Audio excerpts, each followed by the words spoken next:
we're ready for some D&D. Unfortunately, a couple of our party members are absent for the evening, so we're going to be playing without Ronnie and Jareth. We still have our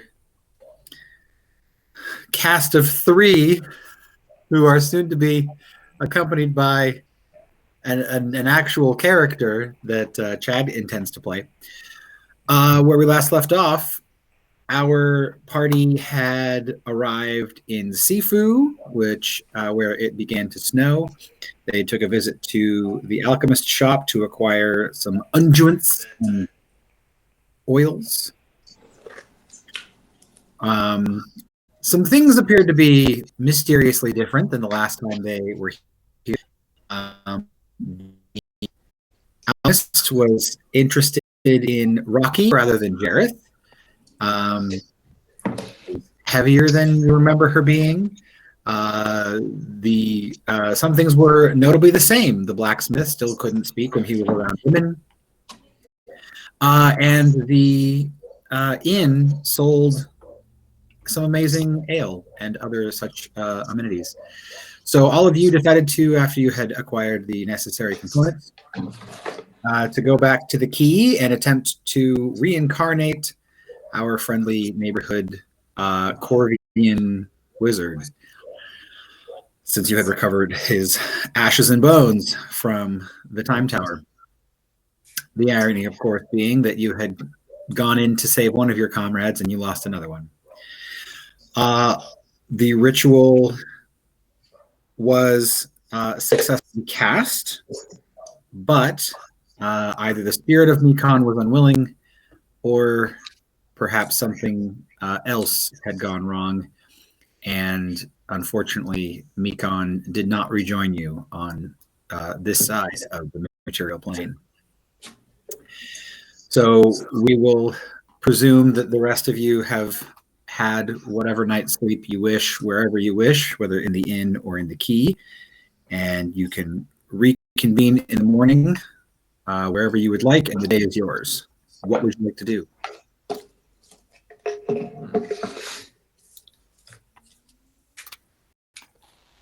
Let's see, we need to find the stones. Actually, didn't someone mention that they were researching said issue? Ronnie did say there was someone a bunch of information. Who did? Ronnie did. Oh. It's weird. You can't find her in the key or even outside the key. It's almost like she went off on her own to go do something. I'm trying to think if she passed forward that information or not. Not yet. Oh, shit.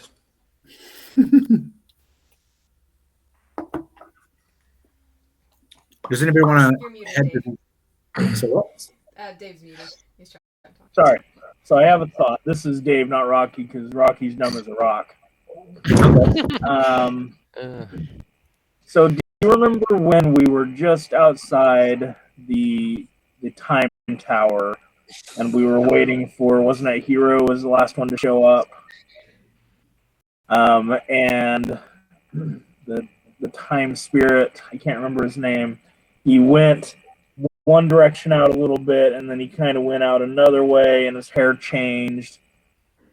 I'm thinking that we're in an alternate timeline. Do we need to go back to the Time Tower and try and figure out? Does that make sense? Yeah, but honestly, in this one, we can just write it out. I mean, they're all the same. Okay.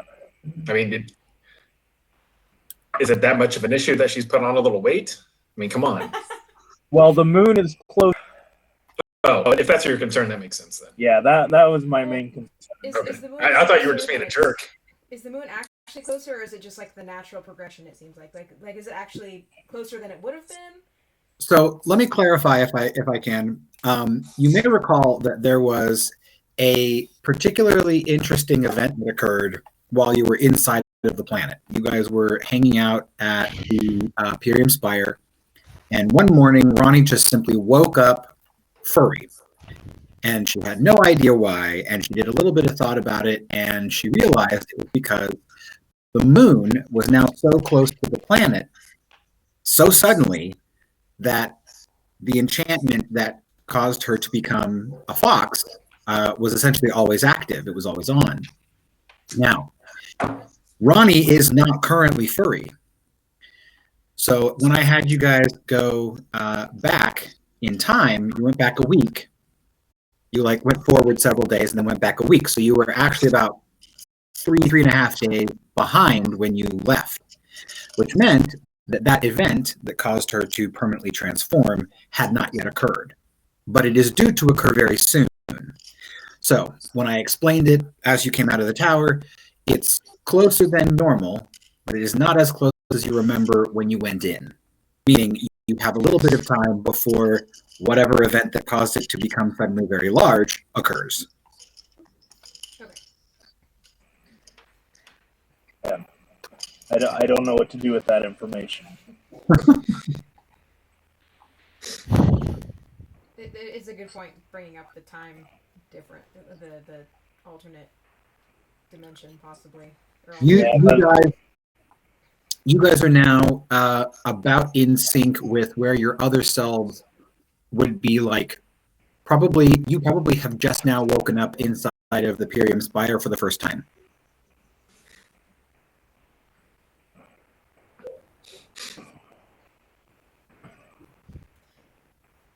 It's not so bad. I mean, you might be a little uncomfortable with what's her face, but Rocky is not uncomfortable because he doesn't have a clue what's going on with that.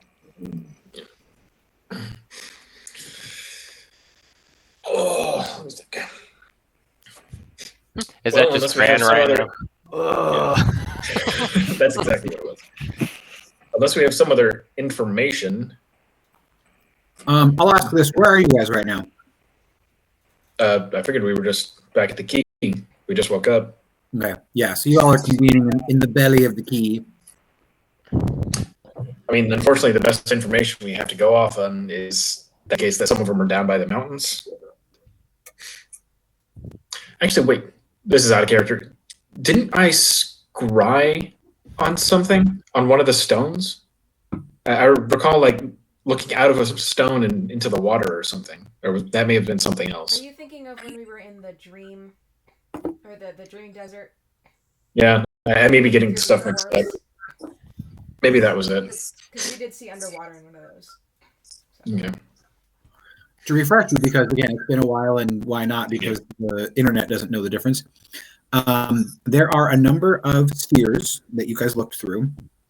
Bran, the ones that you remember, described an area as follows. There was one that was a green sphere you looked through, and you saw, looking up from the ground, you were surrounded on all sides by rough column-like tree trunks with deciduous canopy above. There were squirrels running around. And then you also saw into a red sphere where you saw a sea of red bubbling on all sides. Bounding in the sea of red is a tall black wall of stone. At the top of the tube, formed by this wall of stone, is a smoky gray sky. Are we thinking that these orbs were scrying out of stones? I was not there. Hero was not present in the dreaming. Right, so me and Rocky are coming up with this awesome plan. Correct.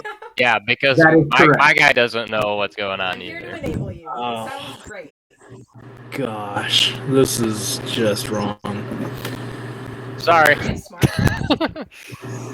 Rocky, you did also look through a green sphere, not the same one, and you saw a sheer slope as if on a mountain, tall, sparse pine trees and other conifers, a bed of needles everywhere on the ground. Off in the distance, there were some large wooden planks that have been shoved into the earth in a circular formation. So you do have some knowledge to go off of. Also, I will add this. You do have a fair number of power stones on hand, all of whom have spirits inside of them. And when inserted into the key, you are able to interact with them in a holographical way. So if you chose to, you could talk to them about it if you want. That seems like a very strong DM hit right there.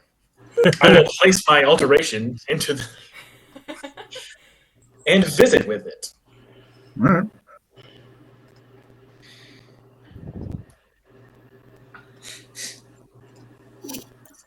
All right. Okay.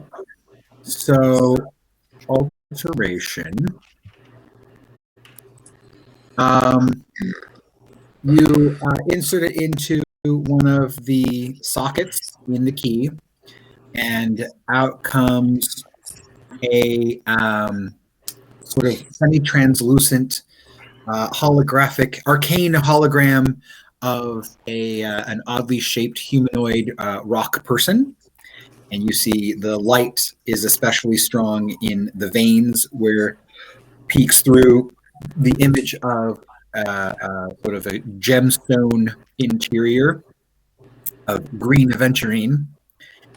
And you stand face to face with a larger than human sized stone spirit. He dutifully sort of bows his head a little bit with cracking and grumbling sounds coming from the stone that he's made of. And he says, I am Nedwir Croin. What may I do for you? Which stone is this? I guess it's my alteration. Correct. Well, no, dear.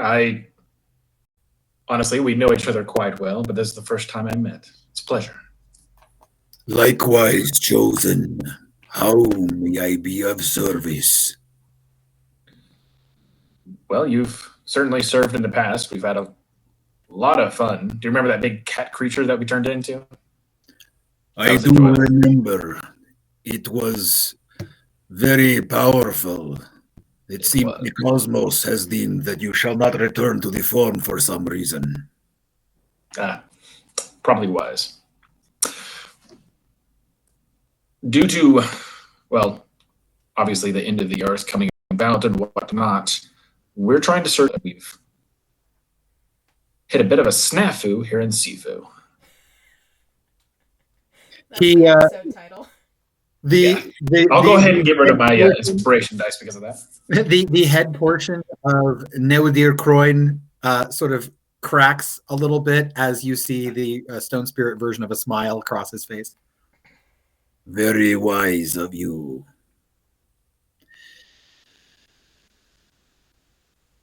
What knowledge do you have concerning the location of my brothers? All we have is an ancient poem. That's about it. I see. We stone spirits have long since been separated from one another. I could tell you where my mother lode lies, and where the mother lodes of my brothers might lie. But without the power stones that have been separated from them, I am afraid that this key that our brother has made will not function. If you wish, you can tell me what you know so far about where they may be located, and I will do what I can to identify these locations. He waves his hand, and this sort of holographic globe appears, and then he spreads his hands out, and the globe sort of zooms in like Google Earth, basically, and basically comes in, and you can see it getting larger and larger and larger until it settles in on that sort of slight mountain with a pass coming through it, and a tiny little sort of holographic model of the ship in which you are currently standing, with a little dot on it that comes up with a little description in Terran that says, "The key, you are here."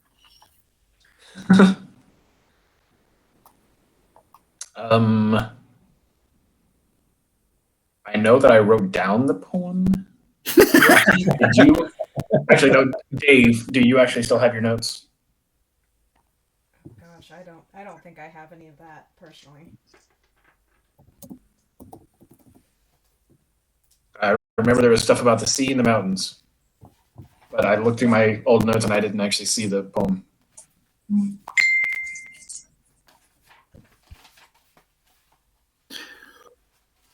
Oh, look who's got it on lock. Well done, Dave.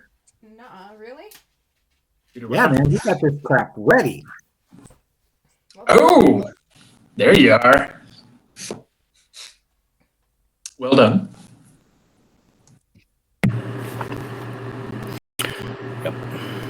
That takes me back a little bit. Yeah. You recite the poem to him? Who? Bran would remember for sure. Of course. Yeah. Yes, I do. Are you wanting me to recite the poem? Not necessarily. I'm just asking if your character knows or not. Yes, I do. So he says, he looks around him a little bit, sort of sensing, and he says, "The 6 that were found in the Borean mines are nearby. You have already claimed them. They were those that were acquired when the vampires were fought off from your hometown." He sort of thinks a little bit more and he says, "I know that the wizard's tree refers to the towers of stone made to house the wizard's tribunal, once known as the Tetrasemblea, the Council of Four. And before that, the Council of the World Soul, the Five. Slowly, unfortunately, the powerful mages of this world are being dwindled down to nothing. But their tower still stands, and inside they guard 3 of the power stones. The one that was in the gate that keeps the world breaker," and he gestures to Rocky. "The other one at your disposal. That's me. The ancestors' creed. That is what we stone spirits call the Dreaming Desert. I believe you have heart of Zerheim. Therefore, the ones that you still desire can be found in the Siren Sea, the mountains of stone. And perhaps they may be lost to those who once knew where they were. Unfortunately, the prophecy speaks of only where they shall be found, not where they may go afterward."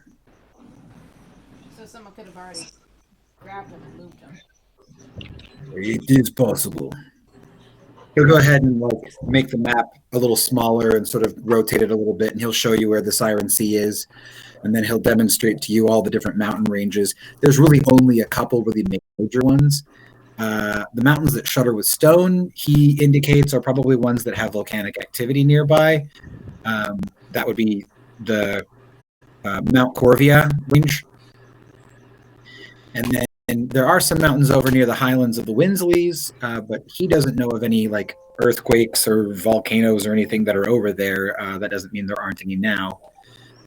He also mentions that while they aren't mountains specifically, the rim is definitely a very high place that is very rocky, considering that there's a sheer drop off where everything was sheared and thrown into the sky. He also mentions that while they're no longer on the planet anymore, there were some mountains located on the north axis that is now essentially the moon. So theoretically, if you were to look somewhere for mountains, you might look there as well. Wait, does that mean there might be stones on the moon?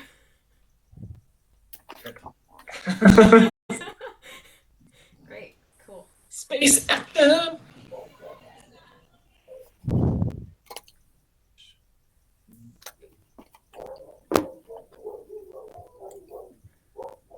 Have I fulfilled my duties, or shall I remain?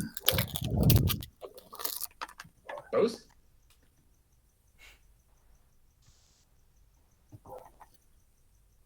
Honestly, it's quite helpful just to have another word. Please call upon me when next you meet me. I have been Neudir Croin at your service. And he hologram sort of sinks back into his thing. What did you say his name was, Jay? I'm sorry. I'll put it in the chat. It's a little difficult. Excuse me. Okay. Something Den. Orion Den. Brandon? Oh. Yeah, let's just go with Brandon. So these names are Welsh. I do not claim to know how to pronounce them, but I know enough that the W are pronounced like double O's. So it's Neuidiur Croin. That was way off.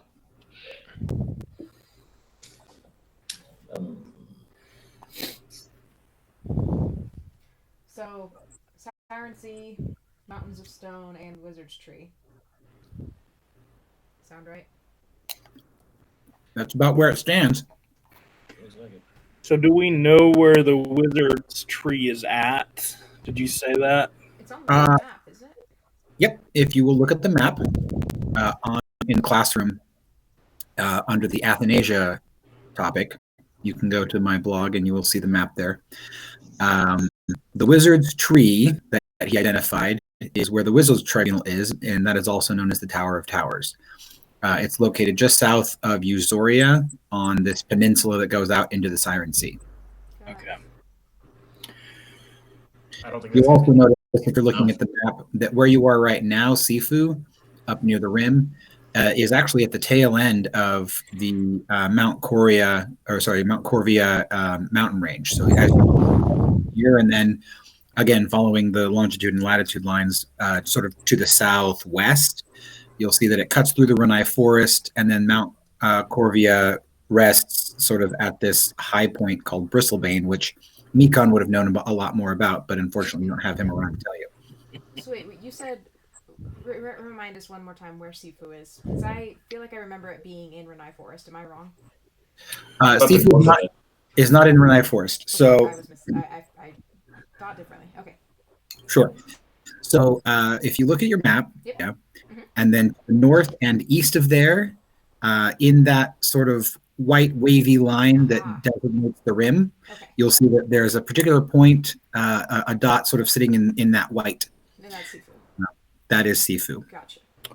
Okay. Oh, that dot. Oh, I had that as the Sanflowstead Monastery. You're probably right. My apologies. Yeah. So I don't have all of the locations sort of marked on my map necessarily. That is probably Stanflowstead. Sefu, if you look at the map, there is the nearest sort of cross section of longitude and latitude to the east of there. That would probably be Sefu. Gotcha.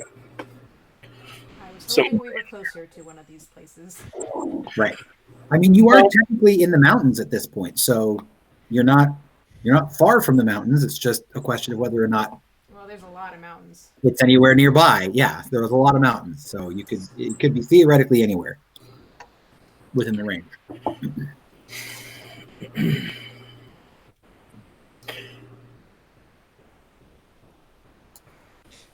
So I guess my question is, do we want to go to where the next most are?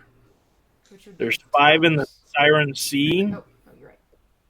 But, I mean, I'm looking at this map, and the Siren Sea could be huge. That could be quite an area to search. And if there's 3 of them in one place, the Wizard's Tree, I don't know. That would maybe be my vote, but yeah, but the Tower of Towers is going to be, well, like impenetrable. Well, These are the greatest sorcerers. But it's not that they're enemies, right? It's Corbin's. Actually, it's. Oops. Never mind. Well, Jay, do you know much about the Wizards Tribunal? So I don't think any of your characters would have had a direct interaction with them, and now that your wizard is dead, you don't really have anybody to contact. So it would basically come back to just asking around and seeing what people know about them. Yeah. Because they're not a tiny experiment, though. I still feel like those orbs may have some information. I don't know. Sorry. Yeah, That's where we saw them, and we looked through. There was images. What are you talking about? Ah.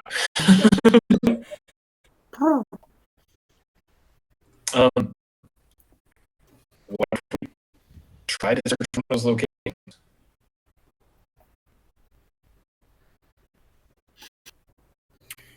How would we locate them? Like when we look through the orb, did it show us on the map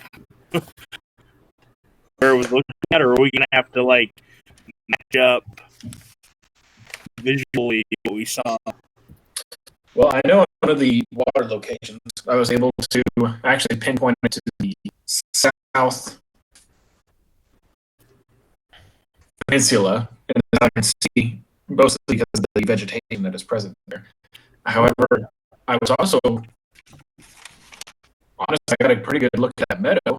Maybe able to just pop us out of a tree right there. Downside is I don't think we can pop back. You can walk us through the trees, right?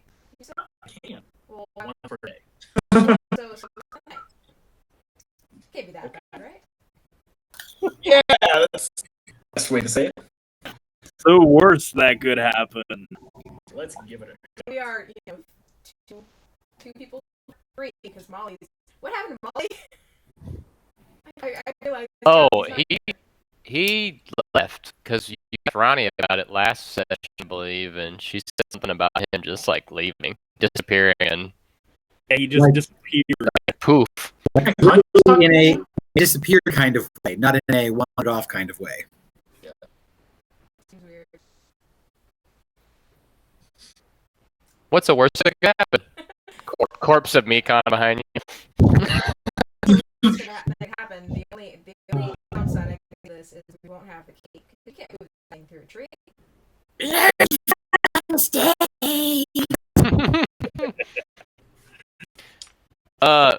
Actually, or we need to spend The key? yeah. If you hold on, find out which one it is. One of the stone's activation powers lets you. Probably warp, right? Yeah. You can teleport up to 1 mile, or up to 3 miles. I can't remember which it is. 3 miles to a lone destination. Known destination. Which would be, let me pull the map back. Blah, blah, blah, blah. So theoretically, if you were to chain these abilities, you could create a portal through a tree and then instantaneously teleport to the other side of that tree. and then the universe collapses on itself. Yes. Yeah, That's already happening, it sounds like. So what have we got to lose? that is true. I don't know. Ronnie told me one thing that don't put the pocket in the pocket. So That sounds smart. yeah. I mean, if you, I say let's give it a shot. Do we need to stop by the town at the end to see if there are any local travelers who'd like to join our cause? I mean, I don't know why I think there's anybody. Let's just go. Let's just go. I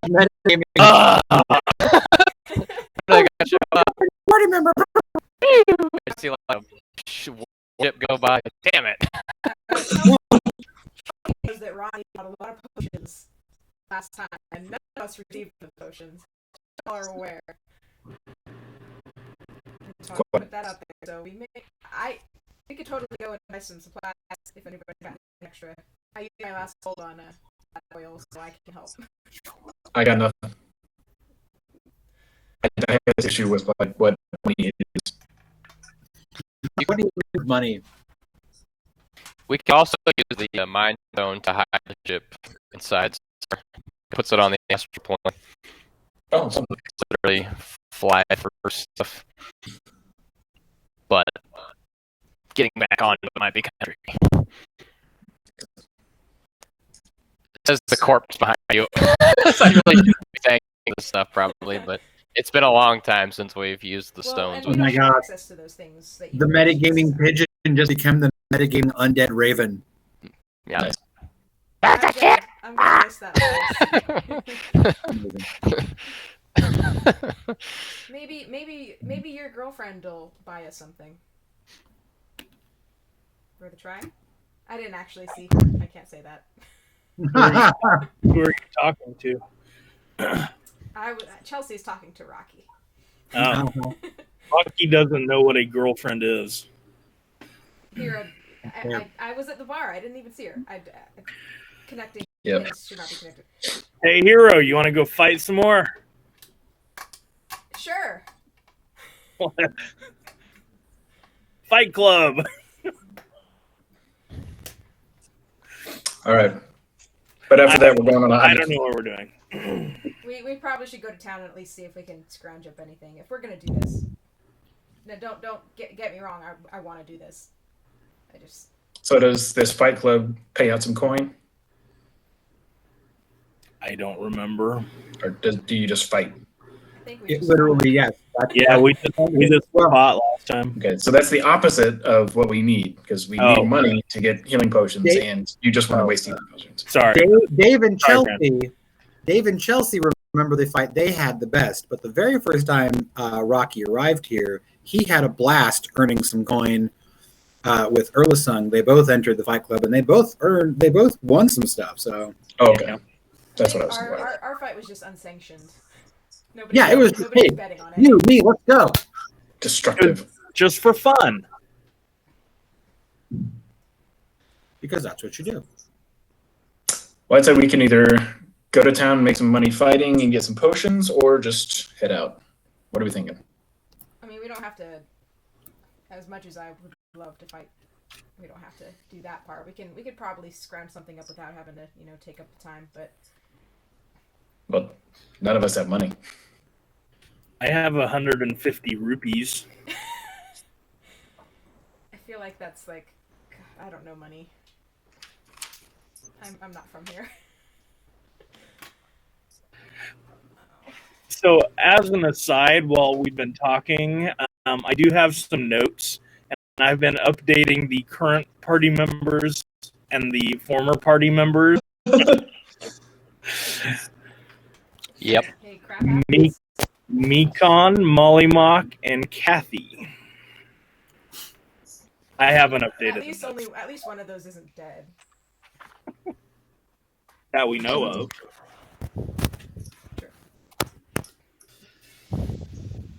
Well, what's the vote? I guess it doesn't seem like we're really gonna be able to get much with gold.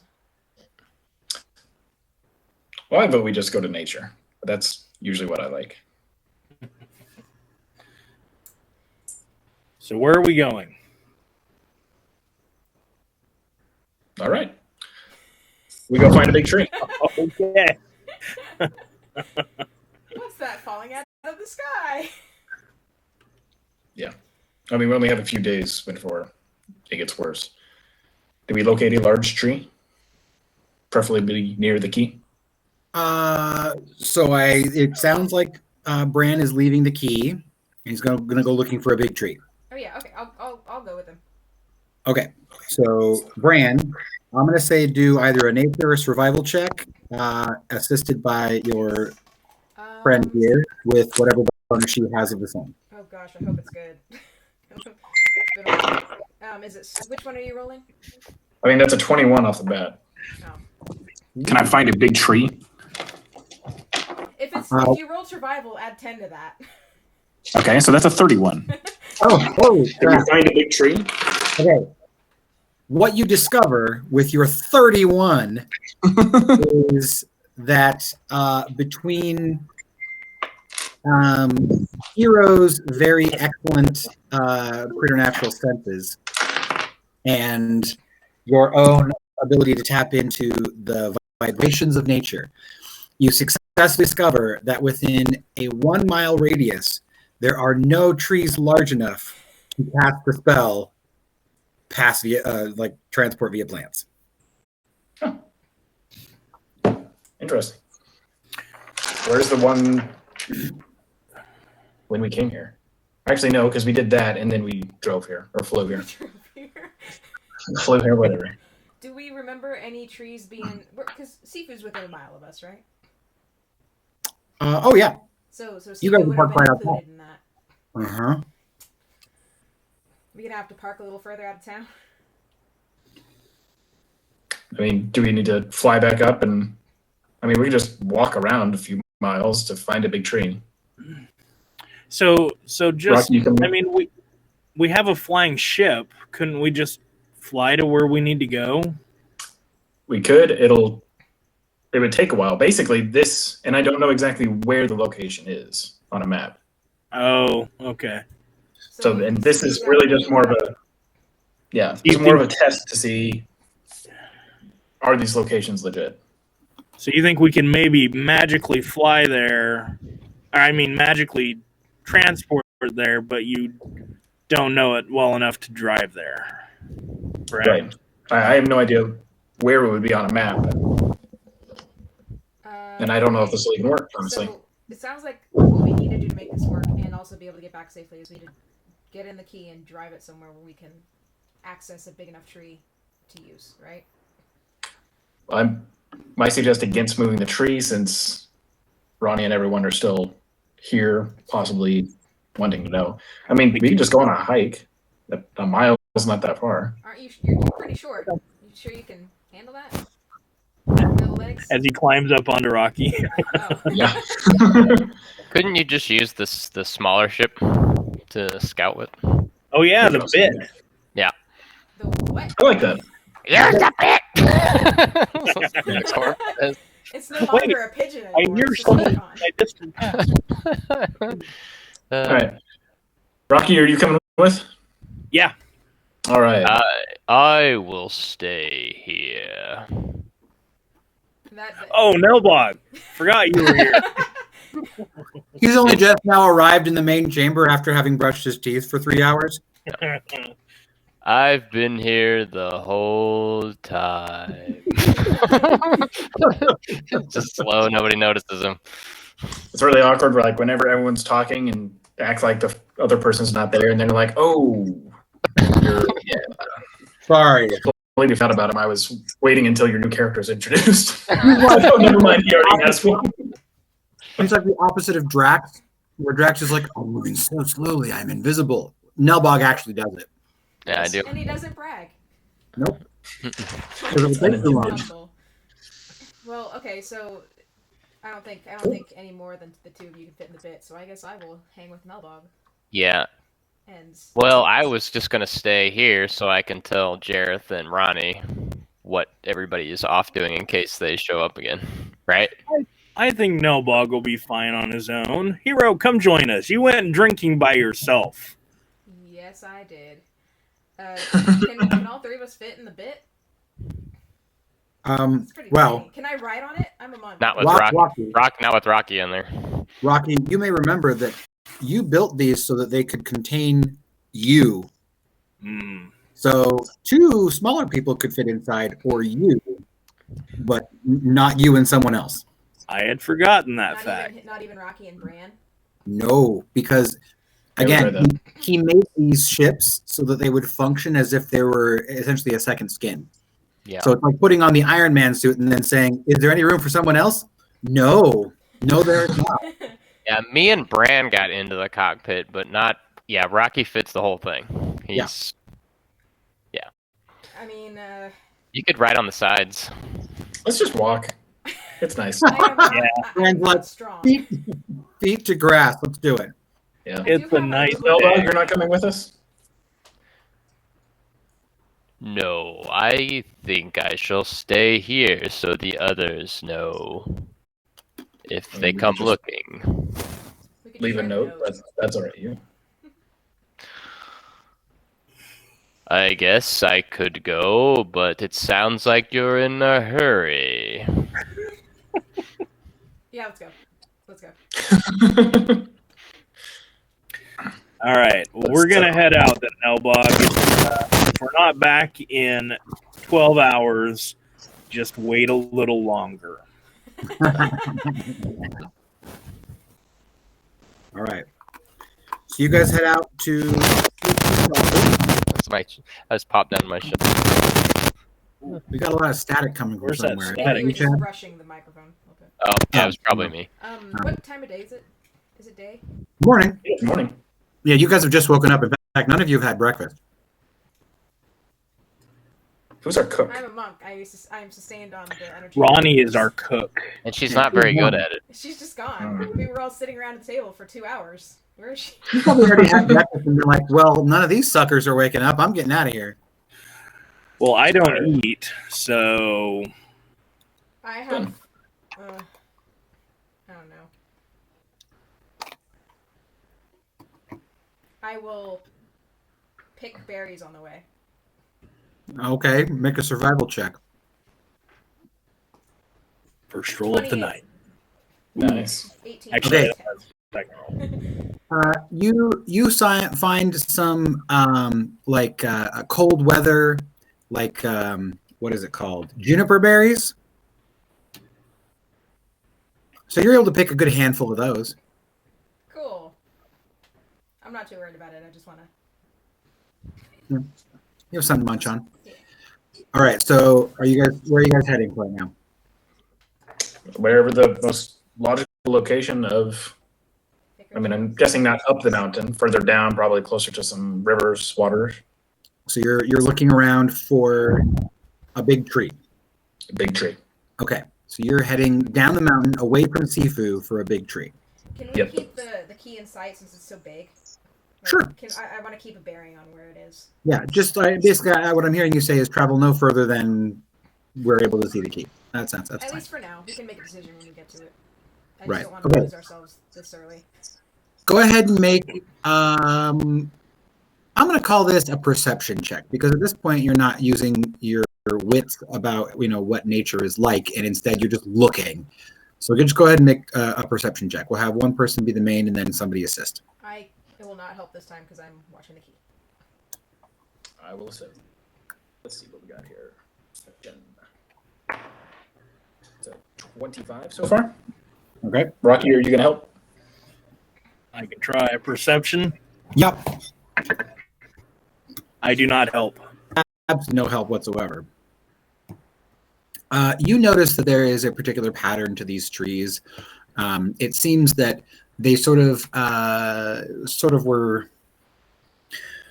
You suspect that maybe a dispersed population of single trees have gradually over time sort of grown more and more of them around themselves.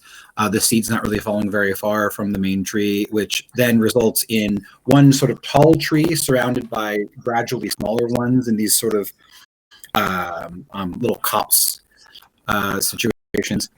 As you're looking around, you get the sense that it kind of doesn't matter how far you go until you reach like a good deal further south. Like pretty much the area that you came from when you took the key, when you parked the key and went into the core. Probably unless you reach that far south or west, you're probably not going to encounter the kind of tree you're looking for. The other thing that you notice is this voice that catches your ear, sort of blowing on the wind. At first, it seems sort of distant and like you could just mistake it for the wind. But the closer that you get to the sort of southern, open, snowy areas, you realize it's definitely not the wind, and you can now hear it a little bit louder and louder the further south you go.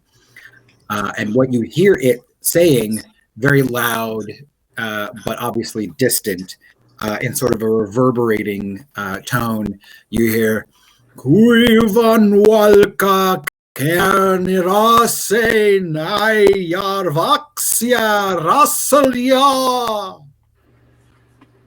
And there's a pause. Do we all hear that? As soon as Bran points it out to you, sure. That reverberate with anyone? Does this sound like... I don't know how I would know this. Does it sound like a ritual something going on, or... Make a religion check with advantage. A religion check? Yeah. What level of sinister is it? 17 plus 6. 23. Hero definitely recognizes this kind of chant. You remember this being the kind of thing that would call you into the material plane. Oh. The chant continues. Quivan walka kernirase nayar vaxia raselya tal tuva noto karinar. Okay. Whoever's doing that, they're bringing something here. They are bringing something here from somewhere else. Oh crap! Is it the Corvians again? Do we actually know what language this is? Oh, it's infernal. Oh, fantastic. Oh, Yeah. then You'll what are you recognize- saying? Because I can understand it. Oh, good. I'm pretty sure. Hang on, let me double check. Tiefling. Where's my languages? Yep, infernal. Yeah, you understand the words. Are they saying a name? They are in fact saying, "Wake up, cruel red tusk. May your tusks be bloodstained. May your bloodstained tusks fall upon enemy heads." Okay, that's not a. It's not good. What's your rule on this? Do you guys go stop that kind of thing, or am I just gonna? I mean, we used to, but like we've lost so many guys on side quests and shit.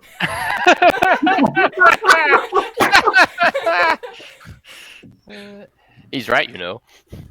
Ugh. It is true. Well, whatever they're calling is called some sort of bloody tusk thing. So I think it'd probably be worth our time. I don't know. All right, let's go beat stuff up. I mean, you're carrying me, so I don't have much of a choice. True. I go where you go, right? As you guys go further south toward the sound of this chanting, reverberating voice, you do actually hear another voice, which is shouting, and I don't think any of you would actually recognize it, but you've heard similar sounds, similar words coming from like Mekon and other spellcasters and such. Definitely a different voice than the one that is chanting. This one's female, very strong, powerful. You suddenly see this blue flash coming from over a particular ridge. And as you get closer, you see a woman with long silver hair tied up into a ponytail. She's wearing this flowing white gown accented with gold and silver. You see she's got pretty much a sort of bare upper torso, bare arms, some small sort of ornamentation, bracelets, rings, and so on. You see she's got this like silver lipstick going on.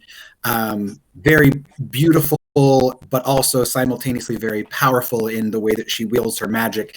And she's apparently trying to fend off some what appear to be sort of weaker, kind of just small, thin people wearing darker clothes, sort of reddish brown and some like dark blues and things like that, wielding daggers. And she's basically trying to fight them all off as she's trying to get toward the middle, where you see that there is a small henge of stones about 3 foot high, going around in a circle at odd angles as it looks like it's in disrepair. And you actually recognize, those of you who have met her before, so probably Bran and Rocky would recognize Yara, the war mage from Mekon's war guild. You also see the bodies of several of her assistants laying around on the ground, apparently having been defeated. Oh, now I'm pissed off. But, Chad, sorry, is this your new character? I'm really excited to see you roleplay this girl. Yes, that's me. I was Hold on. wondering if you were gonna go with someone from the past. That's cool. I got a phone call real quick. I gotta take. I'm Oh, so crap. sorry. It's technically Give me okay. like 5 minutes. No, it's fine. I'm just really. Take a break anyway. Yeah, 5 minutes. Let's just take a break. So wait, that's actually him? That's his it. new character? That's his new character. Or her. It's been so long I- since we've had combat in this game. I don't remember anything. Because I think the last time we actually had combat, no, it would have been in the times zone. But it's still been 8 months. Oh, yeah. I mean, when you fouled up and got Mekon killed? You mean that one? Well, this happened after that. They're not. Oh, You know, I feel also like didn't you're get never him going to killed. live that down. You know, The same way that dwarf character is never going to live down killing Mollymock. Oh, poor Keg. Yeah. I know. grab a drink. Yep. I feel a kinship with her because it was neither of our faults. Correct. I disintegrated the body. I did not kill him. yeah, I mean, technically, Mikon was already dead at that Thank point. you. I mean, really. If anything, you saved him. If anything, I saved all of us. Yeah. Because you're a hero. That's why I picked that name. Uh-huh.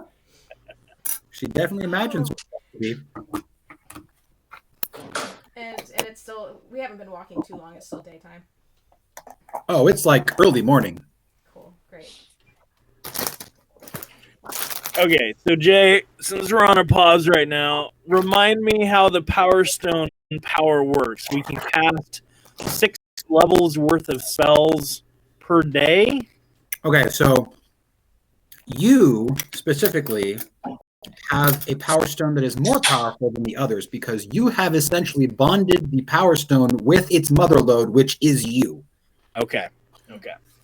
So, because of that, you have 6 levels worth of spells that you can assign to any portion of yourself. If you keep all of them to yourself, that's fine. If you break off portions of yourself and hand them out to people, you can do that, but you would designate which spell would go into it. Yeah. But whatever portion you have, whatever portion you or some other party member is using at that time, basically the spell that's stored inside, or the spells, however many you put into it, that are stored inside can be cast 1 time per day. So you could theoretically keep all the stones to yourself, all the power to yourself, and you could cast 1 6th level spell a day. You could cast 2 3rd level spells per day. You could cast 3 2nd level spells per day, or any combination of the above. That's based on that list you gave us way long time ago that I have somewhere, but Correct. I can give it to you again. I've got it, I think. So then I also have the Mind Stone, I believe. Okay. So because I'm not the mother lode for that one is the once per day I can cast a 1st, 2nd, and 3rd level spell through that. Isn't Artax the mother lode? And that was already a part of Artax, so is it awoken? So the mother lode was actually the yellow sand found in the Dreaming Desert. That was what led you into the sort of astral, ethereal plane, I'm back. et cetera, et cetera. So when you were able to assemble, when he was able to gather all that sand back into himself, that's when he kind of leveled up a little bit. That was rejoining the mother lode back into the gemstone. Okay, so I don't have that one anymore. No. You still have the stone. Oh. But because it was awakened by the mother lode, which was essentially Artax at that point, it has leveled up and it now gets a 1st, a 2nd, and a 3rd level spell once per day each. Okay. And that's what I had listed. And the Time Stone it also has, I think, up to 3rd level. Correct. Because I purchased it.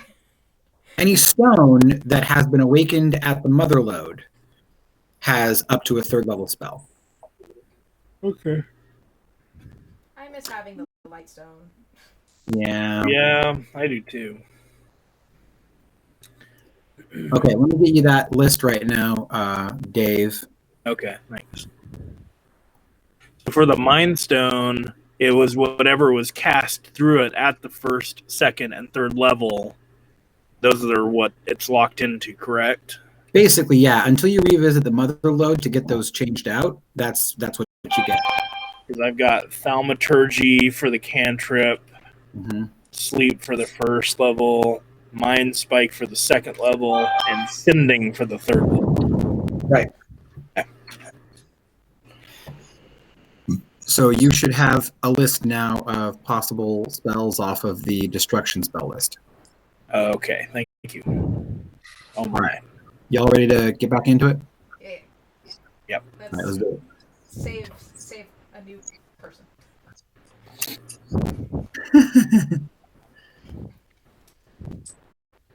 Are we back on Twitch? Oh, we've been alive this whole time. Oh, lovely. Welcome back, Twitch. So glad to have you. Okay, so where we left off, we had a large sort of summoning ritual happening with Yara attempting to intervene and being sort of detained and slowed down in her progress by a bunch of cultists. You all were about to rush in to battle. Go ahead and give me initiative, please. Are they Corvians? They are not Corvians. They are regular old humans. Do you need it for me as well? Yeah, you're Yara. You're there. I figured as much, but I didn't know if I was being chained on the ground and pummeled at this point, or if I'm still. No. fighting. You're holding your own against what remains of these cultists. Oh, I thought you were the wizard lady on the cliff. He is the wizard lady. But he's okay. Yeah. All right. 25-20. Yes. Oh, okay. 24. Ooh, okay. Yara at 24. Excellent. Let's go 15 to 20. 16. 15. Okay. 16 Hero. 15 Bran. 10 to 15. Rounding out what could have been worse is 12 for Rocky. Okay, Rocky at 12. And we have the cultists et al. At 9.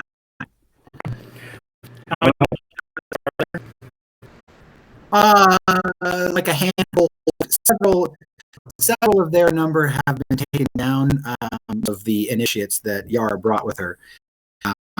But it does appear that there's 4 or 5 other cultists that are continuing to harass Yara as she's doing a ritual.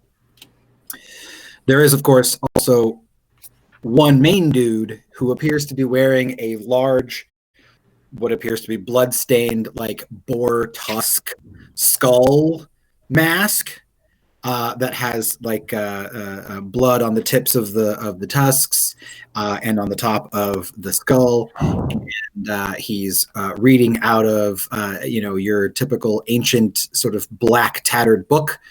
And he's in the middle of this circle, or not, he's not in the middle, sorry. He is outside of the circle, but chanting at the center of the circle of these stones.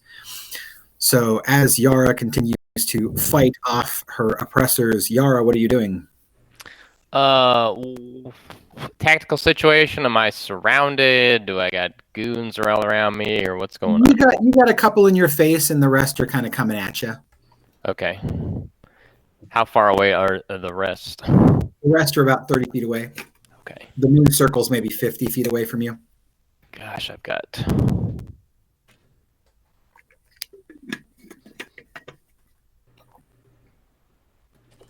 Yeah, give me a moment, folks. New spell list. Always good. So that we can plan. How far away are we? You're maybe 100 feet away at this point because you're just now catching sight of what's going on. Can I assume I've thrown mage armor up already since I'm in gray? Okay. That's a very common first round thing to do for mages. Yeah.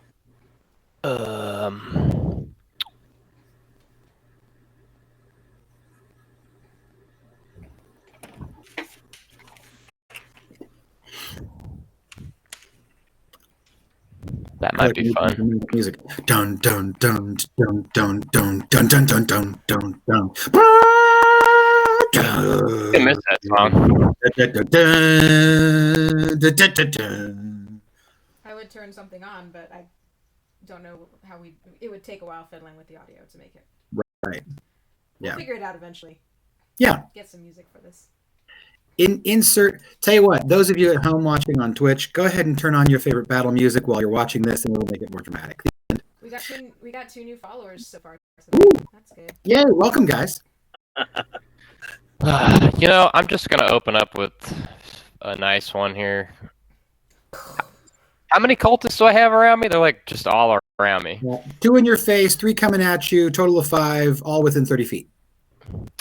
I'm gonna cast Mass Suggestion. Okay. So they all get to make a Wisdom save, and the suggestion is gonna be stop the ritual.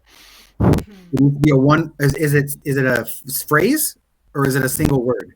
Suggest a course of activity limited to a sentence or two. Okay. All right. 2, 3, 4, 5. Okay. What's your DC? 18. All right. One of them continues to be in your face. The others all kind of go slack-jawed and blank-faced. They're all, of course, behind these sort of human skull-type masks. Yeah. And the one that makes the save, hears you chanting your spell and says, "Don't listen to him, blokes. Don't listen to him. Let's go. Let's do this." And he kind of psychs himself up, and then he looks behind him and he's like, all right, Sven, Sven, hey, boy. And the remainder of them all run toward the main guy with the book and like tackle him to the ground. Anything else on your turn? I think that's it for me on this turn. So. All right, you gonna move? No, I'm gonna look at the guy in front of me. Are you sure you want to do that? Blood for the blood god! And he, continues attacking. Okay. You're up. Oh, I'm sorry, me? Yeah, Hero, you're up. We're 100 feet away? Yep. I will use my speed to get... move 55 feet. So we just watched all but one of the cultists turn around and just go for the person with the book. Yep. Can I still see the book? Are they still holding the book even though they're on the ground? 1 moment. It is, in fact, still in his hand. Okay. I'm going to... It's getting just tackled. Just because I don't like this distance, I'm going to use a key point to bonus action dash. Okay. But I don't want to cross into the circle. Am I able to get within 30 feet without going into the circle? You are welcome to get within 30 feet without going into the circle. Now, as you get close, you actually notice that there is sort of a shimmering force in a spherical shape around the cultist leader, but you do not see anything in particular preventing any of the cultists from tackling him. So. Okay, well then this will be a test. I'm within 30 feet? Mm-hmm. I'll go ahead and Radiant Sunbolt his face. No, what? I'm going to aim for the book, actually. You're going to aim for the book. And because right, it's go ahead and daylight, make your... I have disadvantage, right? Yes, go ahead and make your ranged attack roll, please.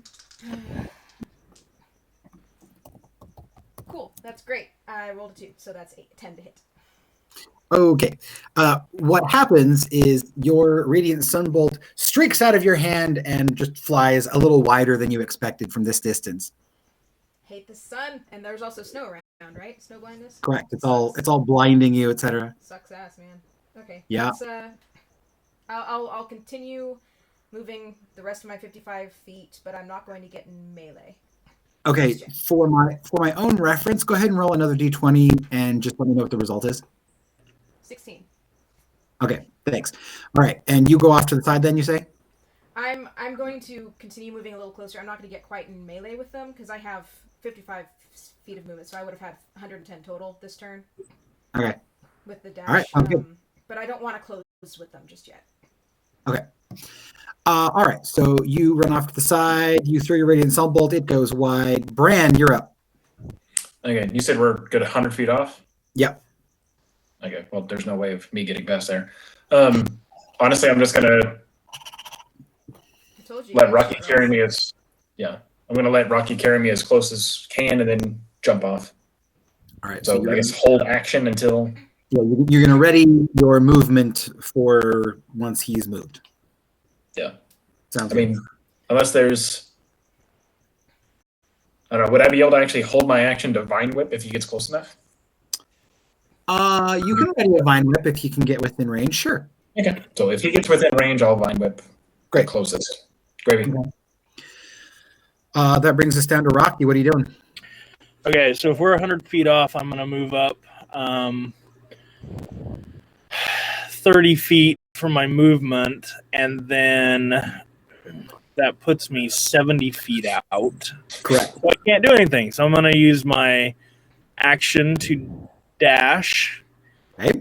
and that will put me within 40 feet. Correct. And I still can't do anything. So that's my turn.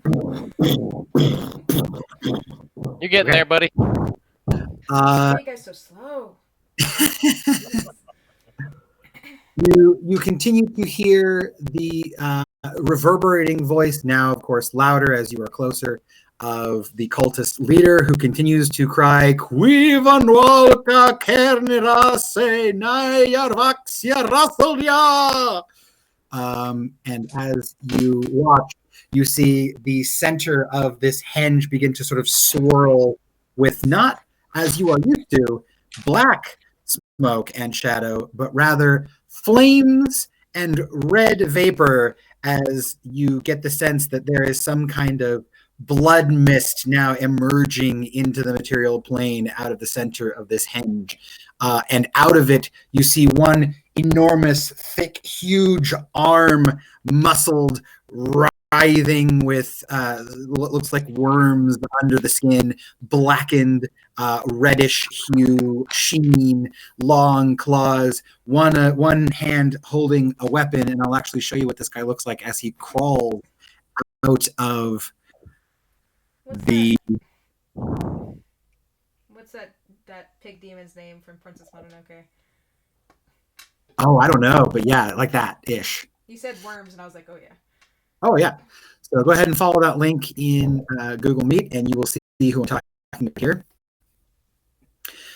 He has tusks, as much as he has these enormous horns that are not coming out of the top of his head, but out of like his cheekbones, and they go down a little bit, out, and then sharply upward, as if he could come in from beneath and gore someone with them.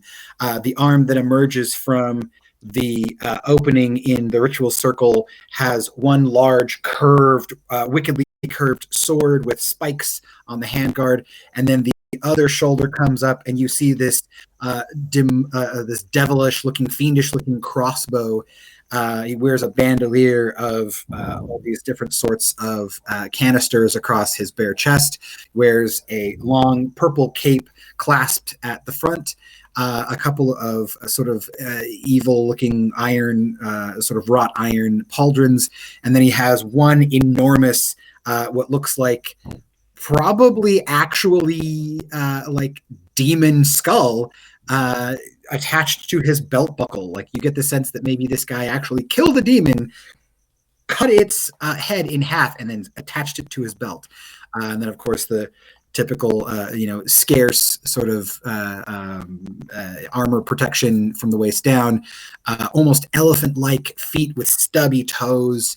And as he emerges, sort of skeletal-looking face, big sort of interlocking wicked teeth, ridge of spines down the back of his head, he now emerges, roars, and the cult leader, successfully smashed sort of into the ground by all of his cult followers, is unable to continue the ritual at this point. The one cultist that remains will go ahead and attack Yara with his dagger. Yara, what is your arm class? 18. You see a flash of blue light as the dagger ricochets off of your mage armor, and you see the sort of ripples go across the arcane force field. And that concludes the cultist's turn. Yara, you're up.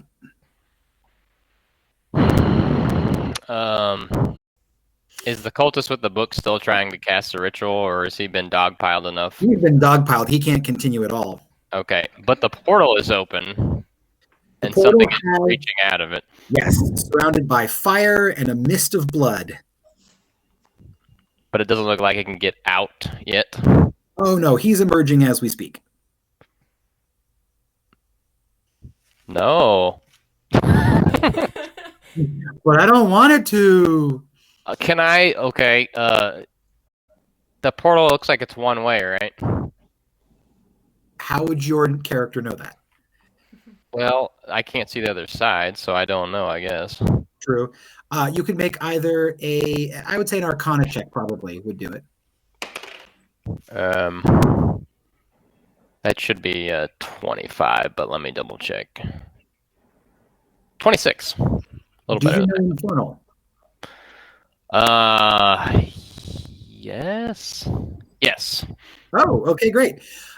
So you are familiar enough with these kinds of rituals that they have been crafted specifically by mages to summon and imprison demons or devils or fiends or what have you, so that they can be questioned and then sent back. So basically, this ritual creates kind of like an arcane umbilical cord that prevents them from going too far. But certainly there is a way back. It's to basically dispel the magic that brought it here in the first place. Couldn't I cast Dispel Magic on the portal? You certainly could try. Go ahead. I mean, I'm going to try that to see if I can counteract the portal. I just don't know if that'll work or not, but let's give it a go. Sure. What level are you casting Dispel Magic at? let me look up the spell real quick. 20th.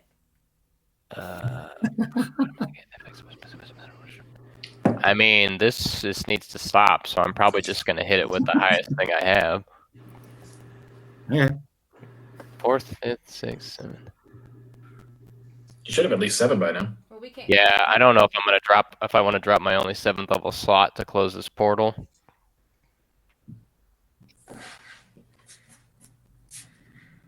I used up one of those already. I mean, 7th level spell slot though. Yeah, let's just go ahead and go for broke here, because I don't want a demon coming out. Okay. I'll drop a 7th level dispel on it. Okay. Your DC is 18. Yes. As you reach out with tendrils of magic to the sort of interdimensional planar magic, now offering this thing a passage into the more material plane, you locate successfully the source of this magic, and you tug on the strands that keep it functioning, and you, metaphorically speaking, pull the plug on the enchantment that allows it to remain here, and you sense the mana that's infusing this ritual begin to bleed out.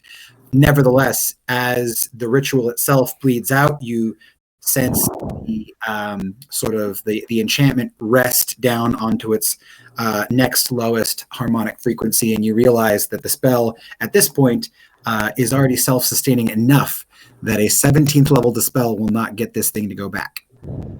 You sense that this demon is stronger than CR7 is basically what you get out of that. Okay, did I at least slow it down? Probably a little bit, maybe.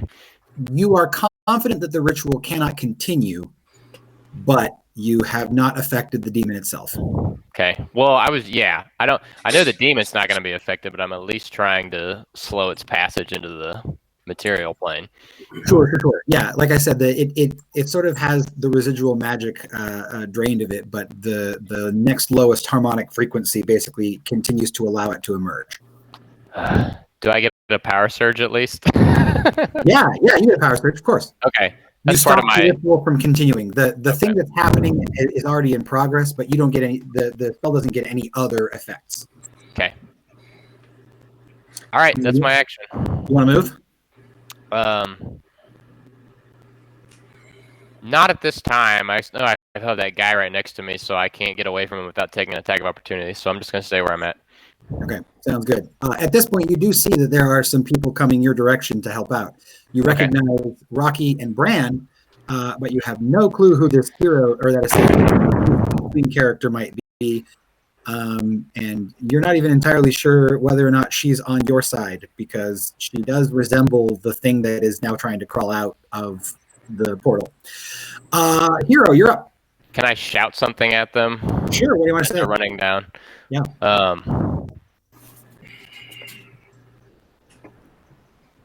I'm trying to think how I would address them. I don't know if I would. I probably remember their name. Ah! Little Mekon coming through.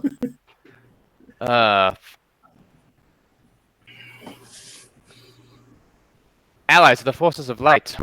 I have slowed the passage of the demon down, but the portal cannot be closed. It is beyond my ability. Well, crap.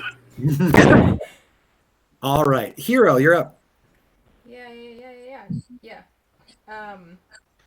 Okay, so knowing what I know, looking at this circle, I know the thing is crawling out and is basically not going to be able to be stopped coming out. Can it leave the circle? Do I know that? That would be an Arcana or Religion check for your. Actually, more Religion for you. Yes. Plus 6. 12. You know enough that when rituals are enacted to bring fiends from one side to the other of the material plane, that there are a number of different varieties. If the person summoning is antagonistic toward the creature that they're summoning, or intends to use them in some specific way, control them, then absolutely it would not be able to leave the circle until it was commanded. However, if it's an ally, there is a very strong possibility that it's just being unleashed to run rampant. Okay, and I did hear them chant that it should stab at their enemies, so... Oh, yeah. Cool. Alright, well... oh, gosh. Feels like so long since we've done this. Okay, last question. Do I know if he continues the ritual, what can occur if the ritual is completed? Like, it's already being... Right. So the demon is crawling through. The portal can't necessarily be closed until it crawls through. But, I mean, I would say probably because Hero has never met Yara and doesn't know what exactly she did, Hero probably wouldn't realize that the ritual had been stopped. Obviously, you can see that the dude is down on the ground being dogpiled, and you can infer whatever you will from that. But in that case, I'm gonna keep stopping the ritual. So I'm gonna close in the rest. Okay. I'll use my movement to close in, and I'm going to. Can I reach them in the midst of their betraying friends? Actually, I do have a question for Chad. How long does the person follow the instructions given? 24 hours. Oh man, that's amazing! I love D&D. Yeah. Okay. Cool. So they continue to vehemently oppose their master enacting the ritual. Can I even get into melee with them because of them? You can certainly join the dog pile if you want to. Because I want to get that advantage for them being prone. Yeah, you can attack any of the outermost cultists. They're helping. I want to hit the guy with the book. Okay, well, you're going to have to fight for it because there's four of these dudes on top of him, so it's a little crowded right now. I gotta punch my way to the book. That's fine. You know what? I'm just going to. I already have this advantage anyway. I'm just gonna range Radiant Sunbolt in there. Okay. 2 melee attacks and then flurry blows for 2 more. Okay. So as you come into close range and begin firing your bolts, I'm just kind of like. Yeah. Are you only firing bolts, or are you also punching with your actual fists? No, I'm just gonna fire the bolts because I can't get in there. I'm not Okay. gonna. They're helping. I'm not gonna waste my attacks on them. So and you're rolling at disadvantage, correct? I am. Great. So the first one is a 14 to hit. Okay. The second one is a 13 to hit. These are awful. Okay. Third one, which is first a flurry of blows, is 16 to hit. Okay. And geez, all these roll, and the last one definitely misses. 10. Okay. Please tell me So- 16 hit at least.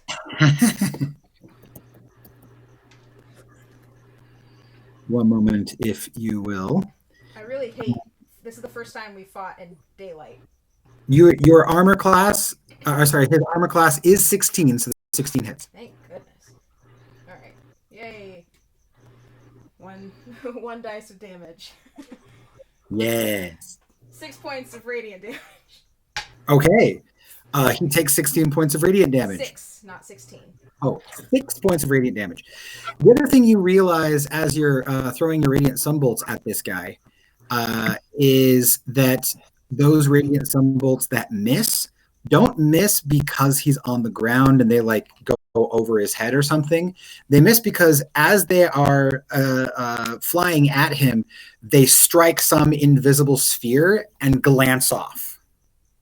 And as they do, you feel like a psychic kickback a little bit, like kind of like a jerk, that gives you the sensation that he has some kind of protective field up that might make it more difficult for people who are trying to mess with him to mess with him. Okay.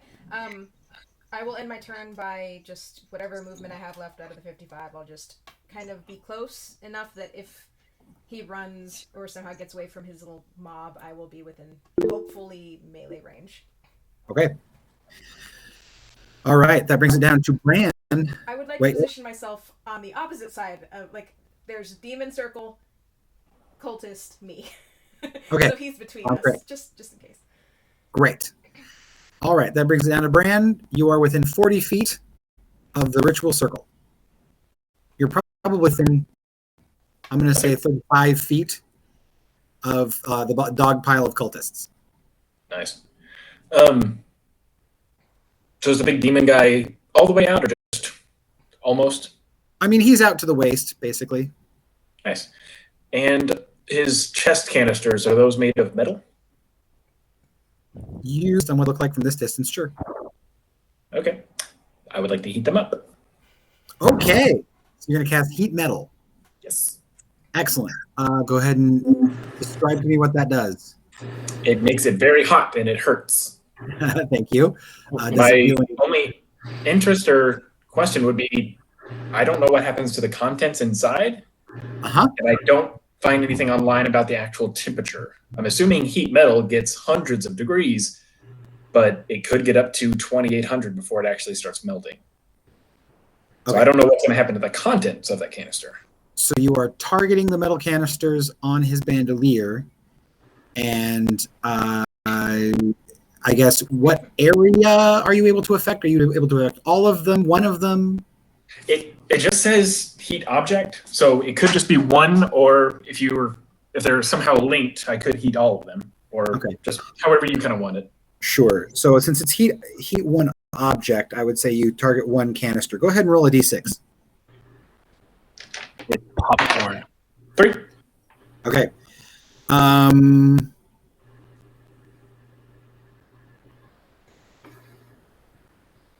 Cool. As you heat that particular canister, it explodes, and there is a bright flash of light and force as a concussive wave blasts out from the center of the ritual circle. Everyone within 20 feet, so that would be Yara, all of the cultists, the cult leader, and Hero, will need to make a Constitution saving throw, please. Well, balls.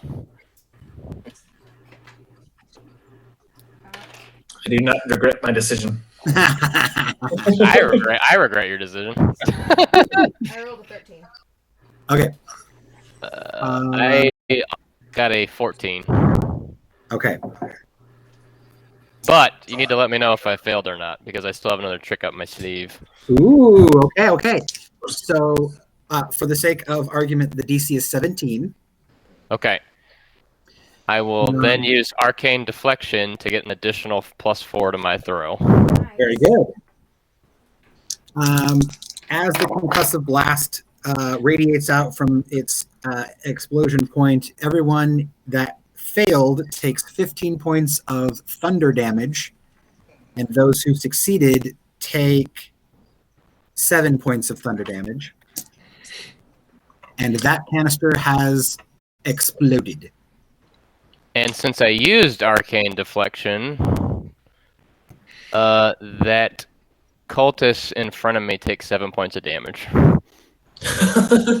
Oh, geez. Okay. Actually, deflect. The cultist in front of you dies. And I would blast the other ones, but I think they're actually, are they within 60 feet? Yeah, they're at 60 feet. So the guy who's holding the book is also going to take 7 points of damage. Ooh, okay, sounds good. Give me one moment, if you would, please, as I mark down all the different ways that these people die. And you know what? I don't even like those other guys. The third one's going to get 7 points of damage. Okay, One of sounds those good. guys got tested on him. Don't forget Oprah over here. 2 cultists die. The cult leader takes another 7 points of damage. That's 7 plus 6, 13.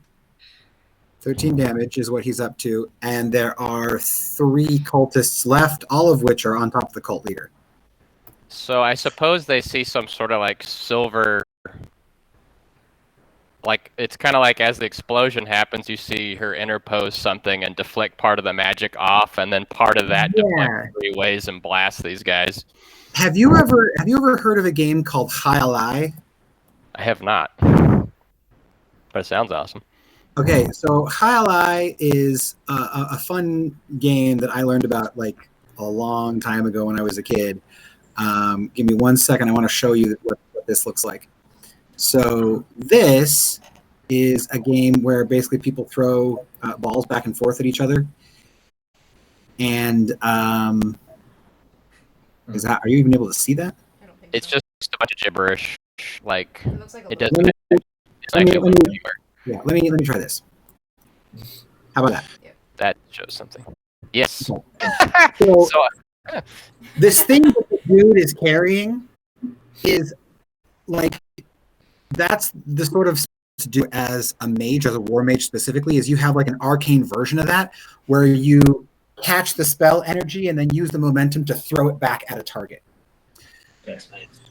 So you've basically robbed the spell that was in that canister of some of its mana and then used it instantaneously to kill some dudes. So that's fun.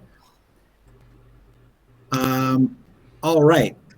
That leaves us with that left. And yeah, we're still at Brand. Okay. I don't know if you calculated this in. The heat metal also does 2d8 to the owner who it's touching. Oh, absolutely. Yeah. You see the bandolier. When it heats up, the bandolier begins to like sort of like light on, like it sort of sears, it smokes, and then just bursts into flame. Of course, the concussive blast occurs and the canister falls out, and you see that the flames sort of quickly die down on the bandolier itself because it's treated leather and it seems to do pretty well against fire. It looks like the concussive blast did more to harm the bandolier than the fire did, and in the meantime, the chest of the demon is completely unscathed. Okay. He also gets disadvantage on attack rolls and saving throws for the next turn, though. Okay. So that's why I was wondering. He takes the 2d8 damage, then he gets disadvantage, then in the explosion. So I wasn't sure those progressions. Let me see how heat metal works, because I want to be sure it isn't tied to something specific. That's fine.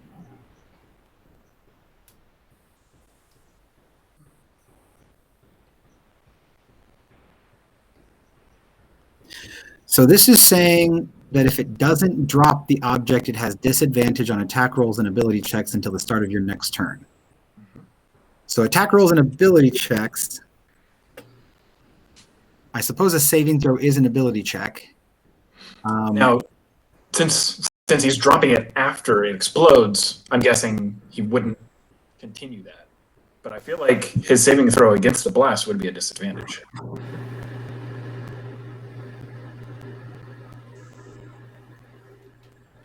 So what I'm reading into this is that, like, the cognitively what we're expecting to happen is that you're going to be dropping the object or taking damage.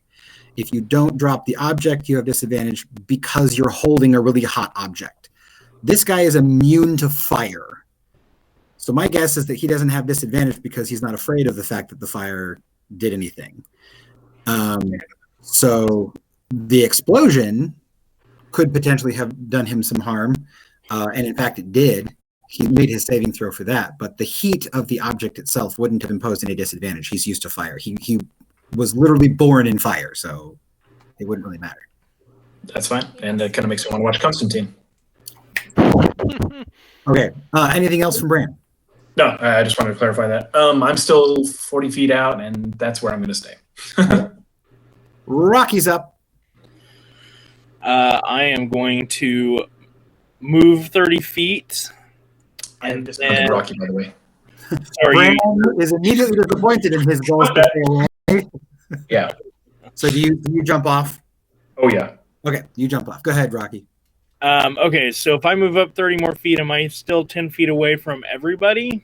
No, you are 5 feet away from the pile of alive and dead cultists and the cult leader, and about 15 feet away from the ritual circle, and maybe 20 to 30 feet away from the center of the circle where the demon is. Gosh. Okay, so I've got this thing called Charger. Okay. If I move at least 10 feet in a straight line immediately before taking a bonus action of Charger, then I get some bonus. But I don't think I can reach anyone even if I do that. So if you use the bonus action Charger, does that also give you an attack? I get a bonus to my attack. Okay. So you would need to go in a minimum of 10 feet, and we know that your movement is 30, so a max of 30, and then if you can attack something. Do you have a reach of 10 feet? I do not. Well, actually, I don't know. We've never talked about that. You are a large-sized creature. I would expect you to have a reach of 10 feet. Or you. I do have a javelin. So if Rocky makes himself super skinny, can he make his reach like 50 feet? Just by all of that? It's just a giant lance. Laws of physics? Probably not. Okay. Gosh. Just can't get in there fast enough. I'm going to... All right, so how close am I to the demon? I'm 20 feet? Yeah, you're about 20 to 30 feet away, yeah. If my reach is 10 feet, I would still have to move further to get him. If you're attacking in melee, yes. All right, then I am going to attack him with a javelin. All right, let's do it. Yeah. So just from where I'm at.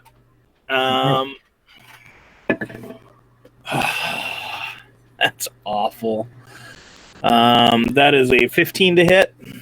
A 15 will deflect off of one of his black iron pauldrons, and the javelin sort of goes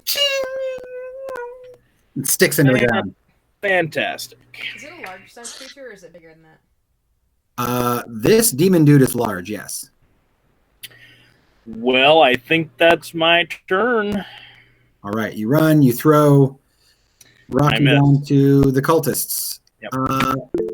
This demon continues to climb out of the hole, and as he does so, he stabs his sword into the ground, raises himself up, lets the sword go, grabs a canister, shoves it into the handle of his crossbow, which automatically cocks back, aims at Rocky, who just shot at him, and he fires whatever is in this canister through his crossbow at you, sir.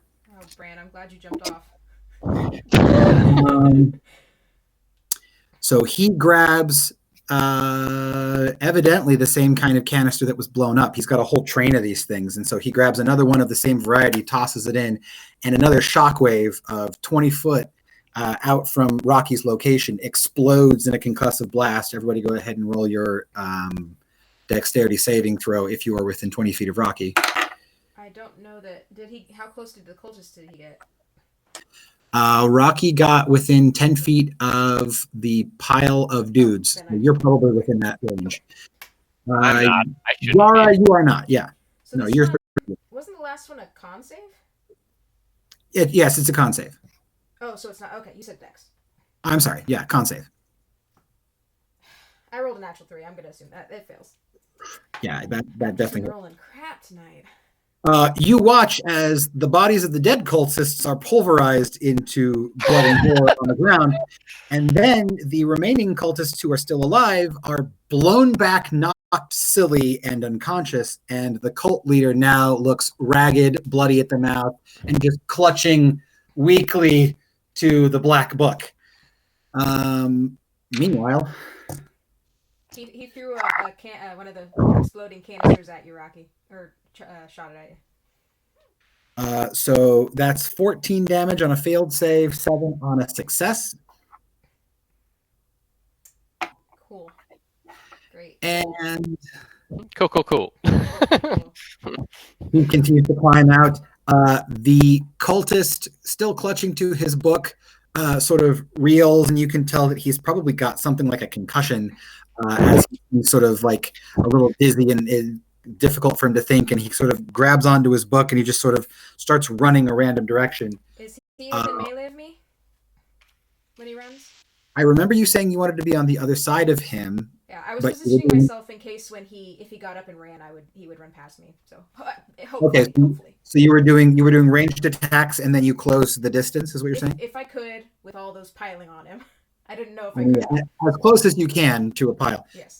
Let's see which direction he runs to see if it even matters. I'll say on a 1 he runs toward the demon. On a 4 he runs toward you. Okay, he runs at an adjacent angle away from the demon, but past you. So you are welcome to take your attack of opportunity with juice. I absolutely will, but this is just going to be an unarmed strike. I won't use my. Very good. Well, it has to be because it's attack of opportunity. Also, because you now know of. Huh? Yep. I was gonna say disadvantage because of the protective spell he has. I rolled another, so that misses. So he runs. You punch at him, and the combination of the glare of the sun and a deflection off of his magical spell basically results in nothing happening. I'm replacing my d20s. Okay, sounds great. We're back up to Yara. Yeah. All right. So this thing is getting through probably one way or the other. Oh, he's through now. Yeah, he stands up on his own 2 elephant feet. The only cultist left is the leader. And he's running away. Yeah. No.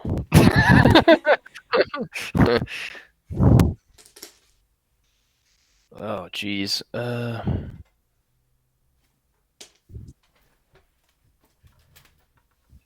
probably just gonna hit him with a cantrip.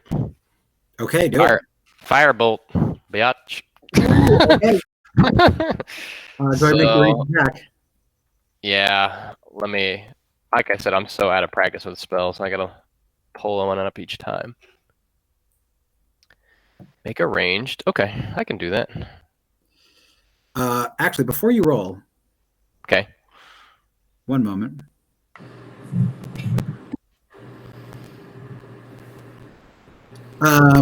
As the cultist sees your attack coming, he is now going to use his readied action to cast Command. Okay. And he is going to impose a wisdom saving throw on you. I feel like you asked for this. I did ask for this. Again. I've got too many windows open. It's a 16. Okay. In Infernal, which you understand, you hear him say, "Flee!" Okay. You hear the words tugging at your will, begging you to obey, and your iron resolve cuts through all of it, and you shake off the command. Flee, more like fire. Right, make your attack. Yeah. +5 plus 23. Okay. That will hit.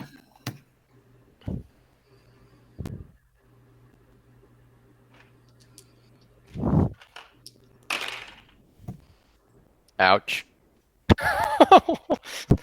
26 points of damage. You incinerate him and the book. Yeah, who needs that book Lights anyway? on fire and just for the sake of argument, you only rolled 1d20 on that attack, right? Yes. Go ahead and roll a second one just to be sure. Okay.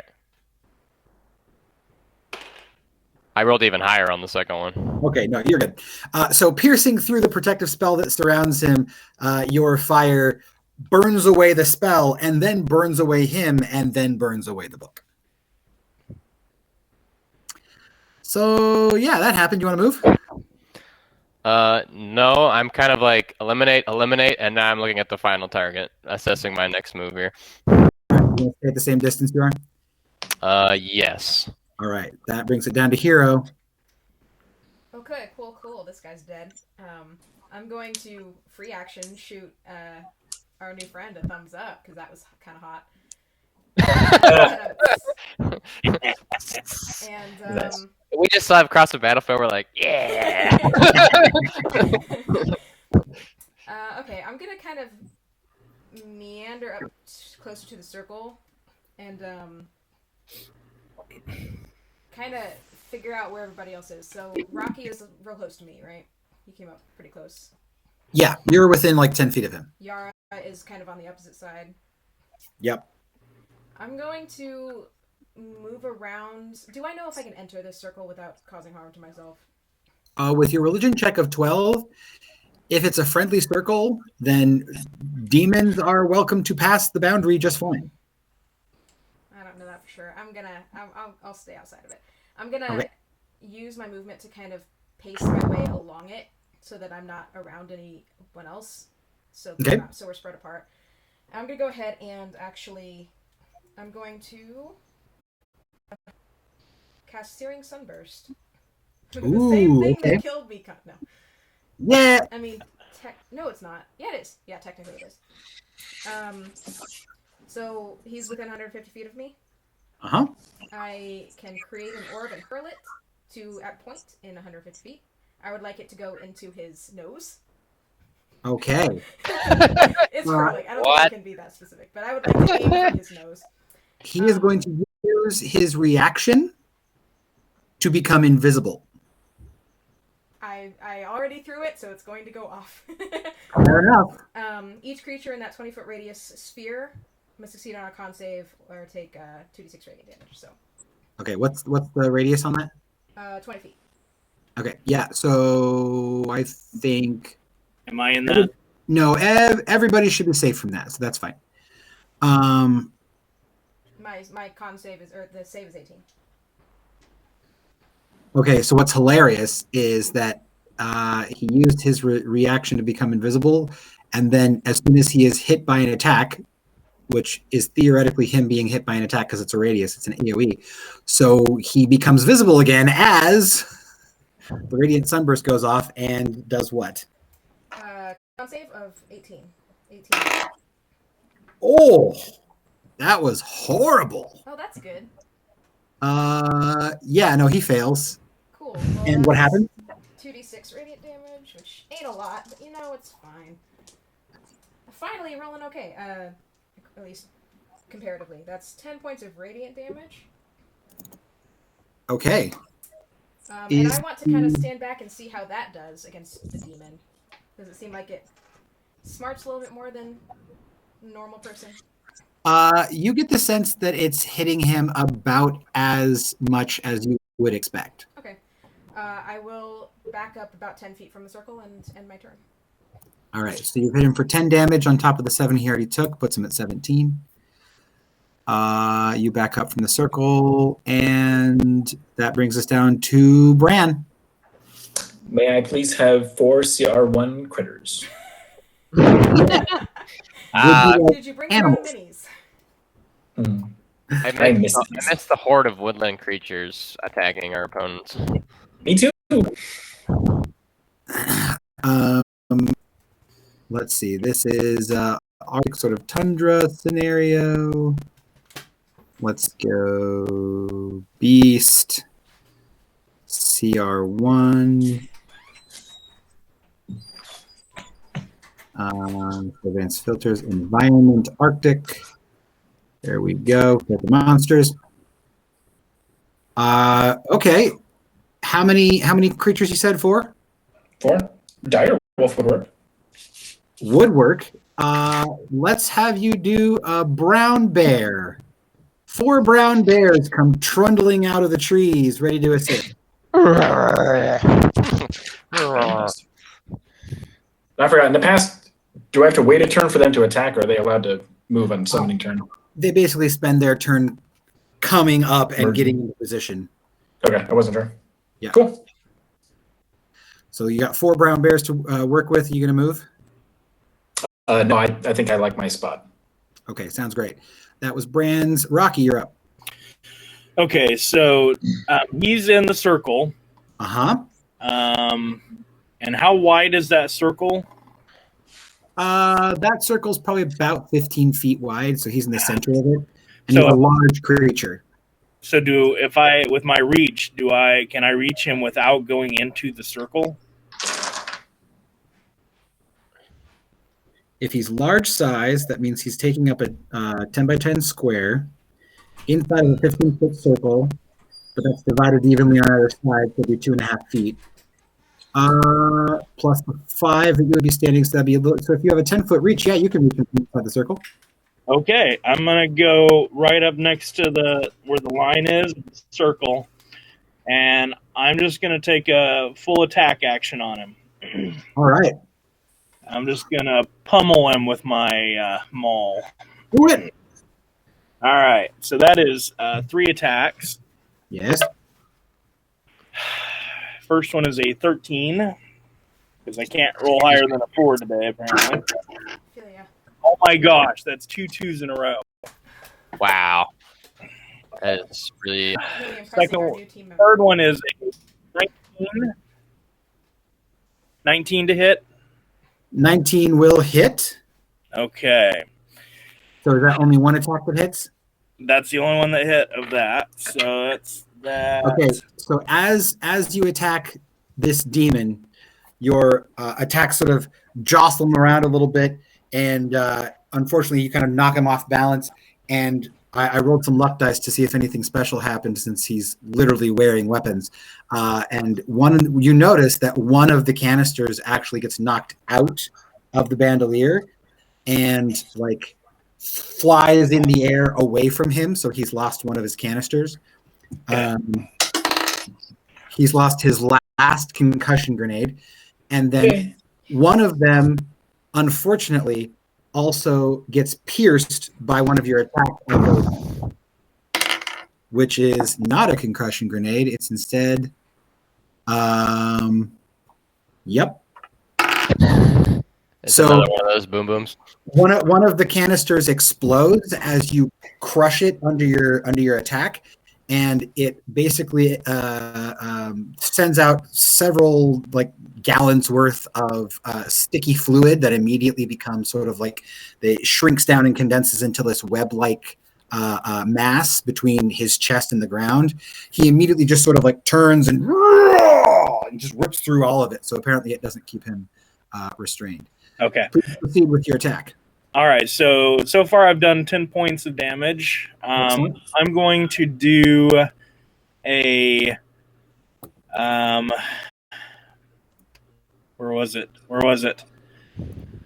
Distracting strike. Ooh, okay. Wait, no. Sorry. No. Oh, which one was it? I had it.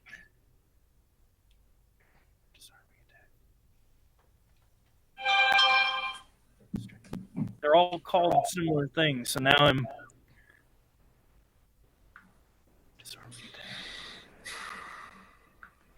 Okay, yes. Disarming attack. So when I hit with a weapon attack, I can expend 1 superiority die and add it to the damage. So another 8 points of damage. And you have to make an 18 strength saving throw. Or you are disarmed. Okay.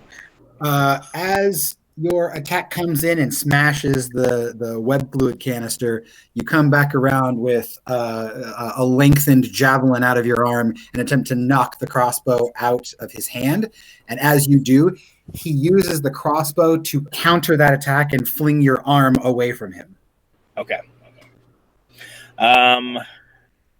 Action surge. Yeah. 3 more attacks. Nice. 17 to hit. Will hit. All right. 18 to hit. And, ooh, nice. 27 to hit. So all 3 hit. 3 hits. My heavens, man. So, What did you roll on 27? 16. Holy crap. You have that much of a bonus? 7 plus 10, 17, 18, 19, 20. 38 points of damage. Ooh, okay, Nice. okay. 73.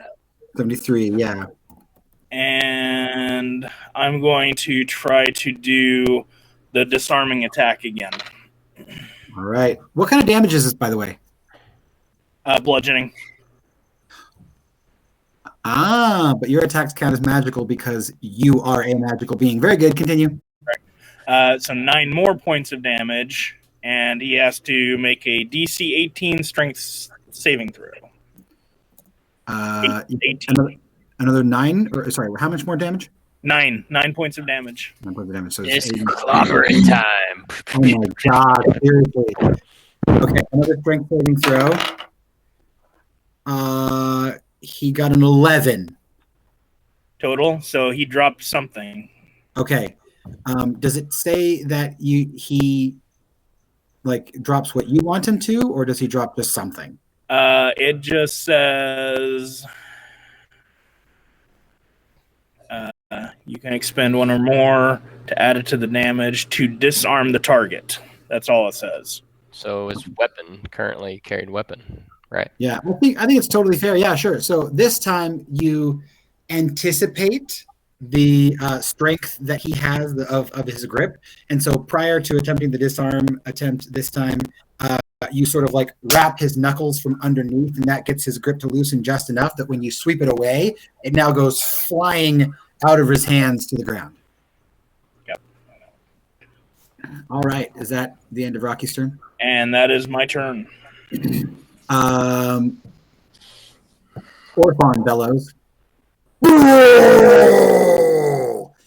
He will not use his crossbow, and instead he will just grab one of his things at random, and then he will basically take a step forward and shove it in your face. Go ahead and make a Constitution saving throw. I'm sorry, don't make a Constitution saving throw, because as he attempts to shove it in your face, he just loses his grip on it and throws it instead. In the meantime, he's going to go ahead and bring up his what's called an infernal dagger. It looks more like an enormous cleaver, the size of a normal person's arm. And he's going to make a +10 attack against you. Does a 23 hit? Yes. Okay. Ouch. He's going to deal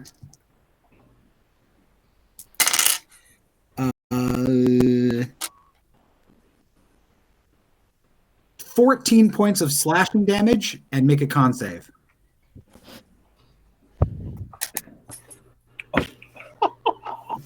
Natural one. Ooh, Ow. okay. Finally, it's not me. Are you immune to anything? I am poison. I'm immune to poison. Cool. No. Advantage against poison. So just, yeah. Okay, go ahead and roll that again then, because this is poison. Con save. Advantage. Con save. Con save is 19. Okay, you succeed. You do not take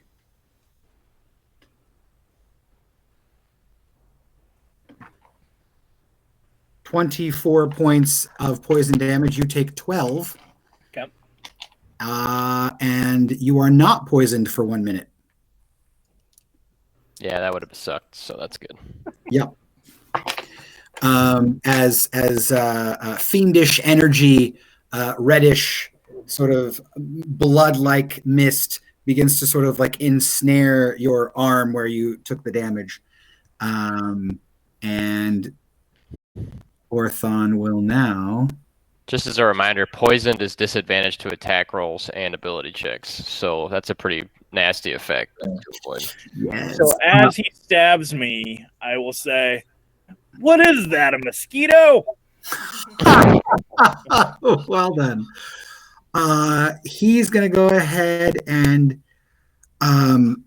stare at the entire sort of organization of characters here in front of him, and he's going to like shove his skull-like face forward at all of you. And as he does so, you feel this shockwave of mental energy blasting at you. Where you've interacted with telepathic creatures before, Artak's very polite. In the other campaign, obviously, you had that one dude who was, sort of helping out the noble guy, the Dorian guy, who was also very polite. Orthon is not polite. He's done the equivalent of bashed in your door and charged into your living room. As he screams at you in Infernal, "I am here to kill! Extract blood, exact vengeance. I am here to destroy and drink the viscera of my enemies." And he charges off after his crossbow. Does he leave my threatened range? No. Oh, okay. Not quite far enough, because I mean he's disarmed of his crossbow, but it didn't go like flying yards and yards away. Okay. That brings him back up to Yara.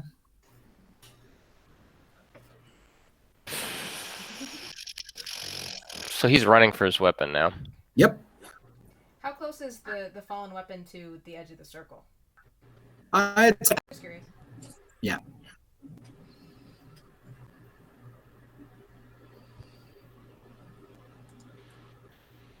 What do I want to throw at him now? Oh, also, at the end of his turn, he uses a bonus action to become invisible. Visible or invisible? Invisible. Ah. Stop. Yeah. Okay. Did he go invisible before he started moving? He's not that smart. He turned Okay. invisible when he stopped.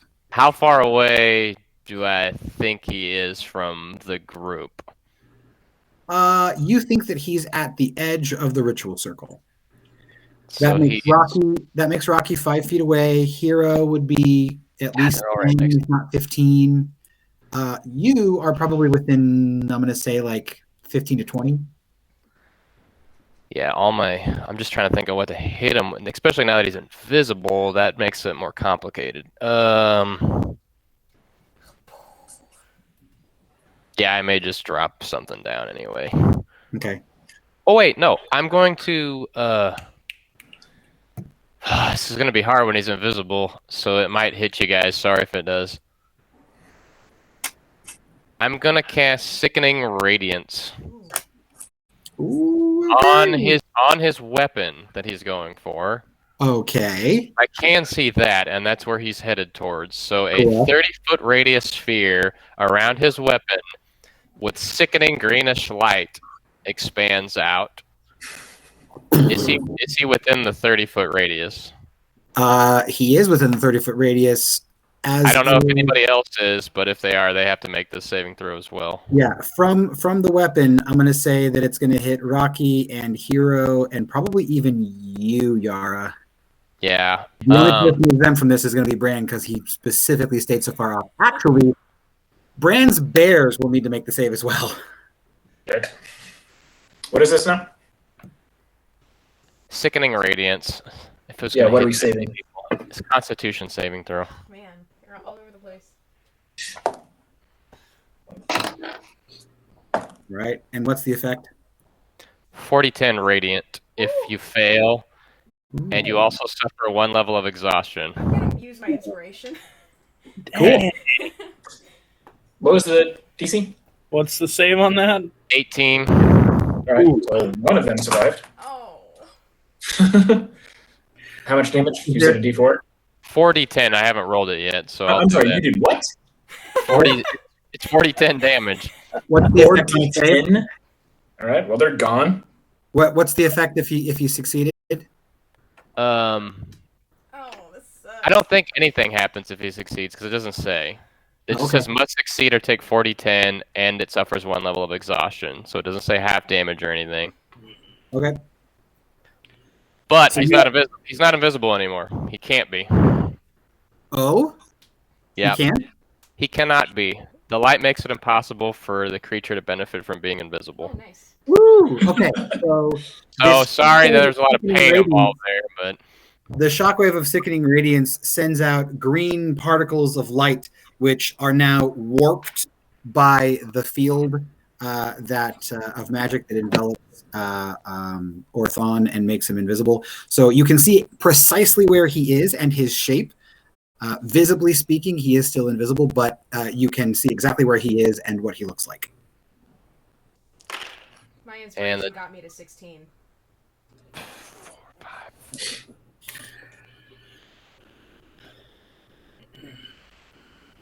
this will be 23 points of damage. Okay. I got a 21. Based on what you can see, Orthon acts as if nothing happened. Thanks. Thanks. I was hoping people were further away, but everybody's way too clustered up for a lot of my spells, unfortunately. And he's invisible, so the stuff that I was going to use to individually target him, I can't while he's invisible. So Well, I had. He's not invisible anymore. It's just cinematic. Before he was invisible, Stop it. so I couldn't target him with anything that just attacks him. Okay. So I had to break that somehow. So 24 damage to anybody who failed to save. I got a CPI save against it. Yeah, it's an 18 DC. And I don't save except I'm going to use my arcane deflection again, and then I will make it. Okay. And he takes 7 points of damage when I use arcane deflection. Oh, yes, because you can now see him. Excellent. Yep. That puts him at 89. One moment.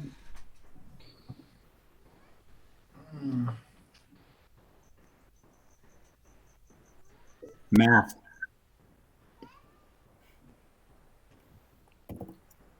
Is that you? Oh, awesome. Okay, great, cool. Awesome. Is that all that Yara's going to do? Is she going to move? No, I'm just going to stay where I'm at. All right. Hero, you're up. So anyone who failed has a level of exhaustion, right? Yeah, disadvantage on ability checks. Oh, I know. But not attack rolls at least or anything like that. It's Well, just I already have ability. disadvantage on those, so whatever. So Sorry. 10 This is in damage. bright light. I would suggest getting out of the sphere. I actually probably should have moved out of it. You would you? I'm mad now, so I'm going to go around Rocky so that I can get within 15 feet of what's his butt. Okay. I'm going to, because he's technically, I mean, it doesn't matter. Even if he was invisible, I still have the same amount of potential to hit him. So I will, I will just shoot a beam of radiant fist at him. What? Cool, natural 1. Oh, no. It's bad rolls tonight. Jay Yeah. Rose. You shocked him so bad he froze. you Your say face was something frozen in in shock, Jay, for a little bit. Funny. Uh-oh. We might be all frozen to him. Uh-oh. You surprised us so much you Yeah. shocked him, froze him to. No, but I was saying that's an ongoing effect. The sickening radiance, it's still like up. Does it do more damage? If you're stuck in it at the end of the next, it keeps going. That's why I was like, get out. Crap. Is it at if you stop your turn in it? Yeah. I think it's if you end your if you start your turn. Well, let me look. You blah blah blah blah blah. Jay, did you say anything right after that happened? Because you froze for a good... When you move into the effect or when you start your turn there, Oh, cool. Well, what's the damage then? Because I was You- there. you'll make another Constitution saving throw at 18. Oh, 19. Cool. So you're okay. No effect. And then my plan is I'm going to use Searing Arc Strike as a bonus action. It costs 2 key points, and it's basically the spell Burning Hands, but with radiant damage instead of fire. So So. 0. When you roll that natural 1, Yeah. go ahead and roll a second attack roll real quick. Damage. No, this time normally.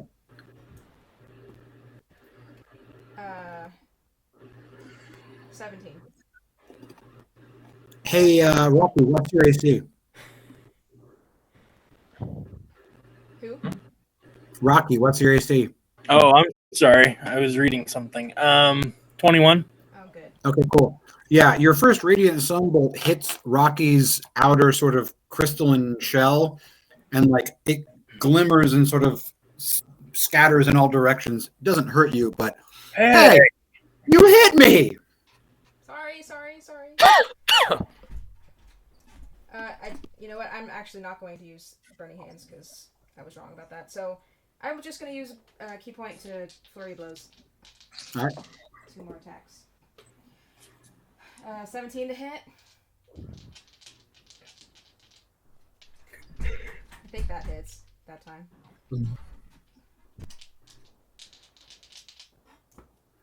And then 15 to hit. That. All right, so the 17 hit. The 17 did hit, yes. Cool. 9 points of radiant damage. You know what? Stunning strike. Okay. Sounds great. DC 18, I think. Con save. He fails. Cool. He's stunned until the end of my next turn. Awesome. Oh, that's amazing. Can you get out? Or are you stuck in there? I think. How much? What? So as you strike him with your second radiant sunbolt, you see this light enter his body and begin to like eat away at the outer like foot of his flesh. And he's a big dude, so this goes in really deep, and it starts to sort of like gradually eat away and eat away and eat away. And inside, now that his invisibility is starting to wear off because you've actually hit him with something, you can see that there is like a molten core to this guy. He doesn't actually have organs. And as it starts to get exposed, as the light eats away his flesh, you realize that this thing, now exposed to the material plane, begins to sort of react. Let's say it begins to sort of smoke and steam and hiss, and it begins to brighten this light yellow and then white and then blindingly. And as he looks behind you and he goes, immediately he explodes. And all other creatures within 30 feet must make a dexterity saving throw, please. Is that all of us? Not Bram. Not Bram. 9. DC.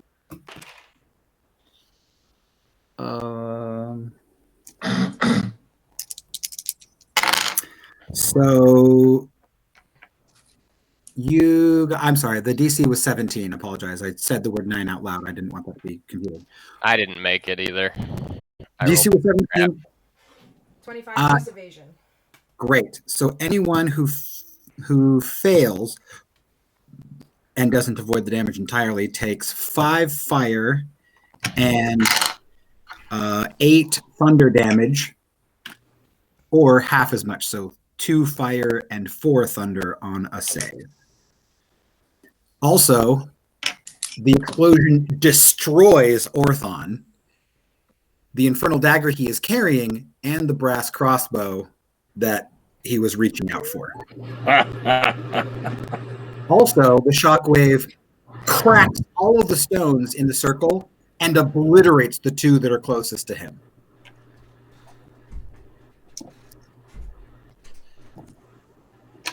everyone who is also in range is scattered in now quickly cooling Orthon guts.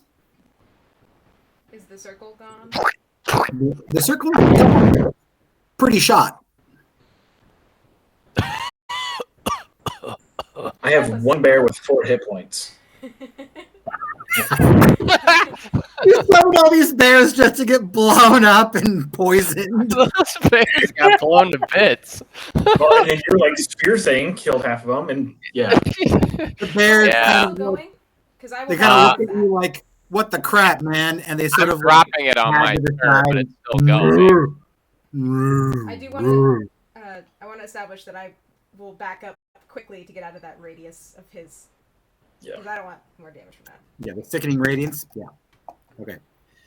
Orthon's dead. The remaining cultists are dead. All of the dudes are unconscious. The initiates from Yara from the War Guild. What would you guys like to do? I just wanted to find a friggin' tree. Aw, I was just getting warmed up. You're fairly confident at this point that there are no suitable trees for that spell in this area. You would literally have to travel at least a day before you found one. Nice. And if there were, we blew them all up. That's true, Jim. Why are you here? Bran, I believe. Yes? Yes, You guys know her? And she was Rocky, yes? understudy. I'm not really sure what your title in the War Guild was. Ooh. What would my title in the reinstated War Guild be right now? I was gonna Right sergeant. now, right now, you're a magus. You're one of the officials. You're not the archmage, at least not that you're aware of. That's a good point. I am Magus Yara, an ally of Beacon's. We've met before, back in Blebity Black, because I can't remember the city's name. Usoria. Usoria and Sparrowville.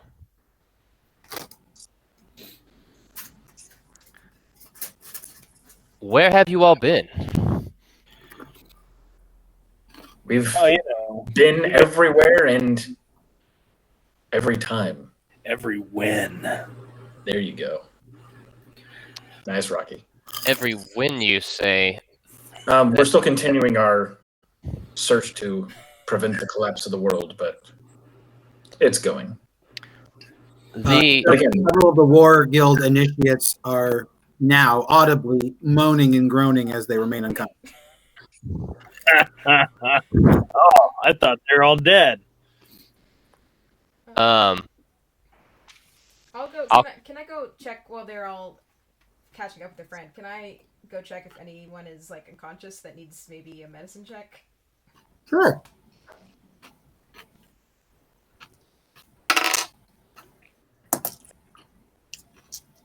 There are two initiates that appear to be still alive, Okay. but they are well unconscious. The other three are pretty well dead.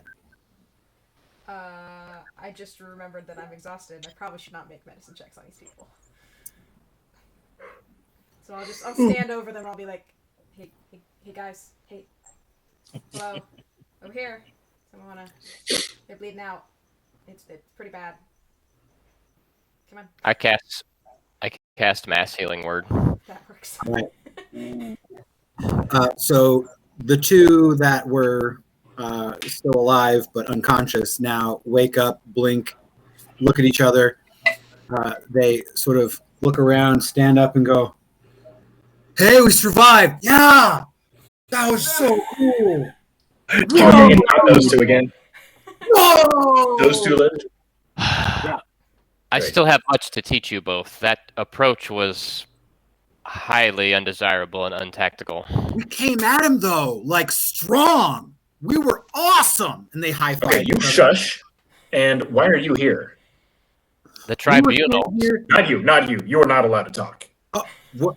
Are you gonna let them talk to us that way? Yes. Why? I offer Bran a high five.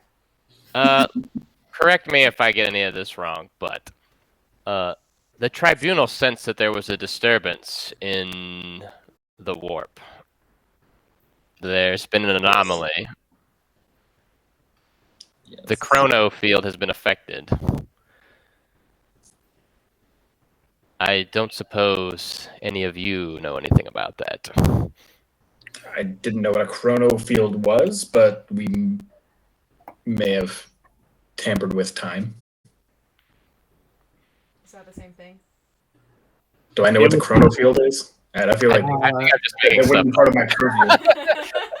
Make an Arcana check. It was Mikon's idea.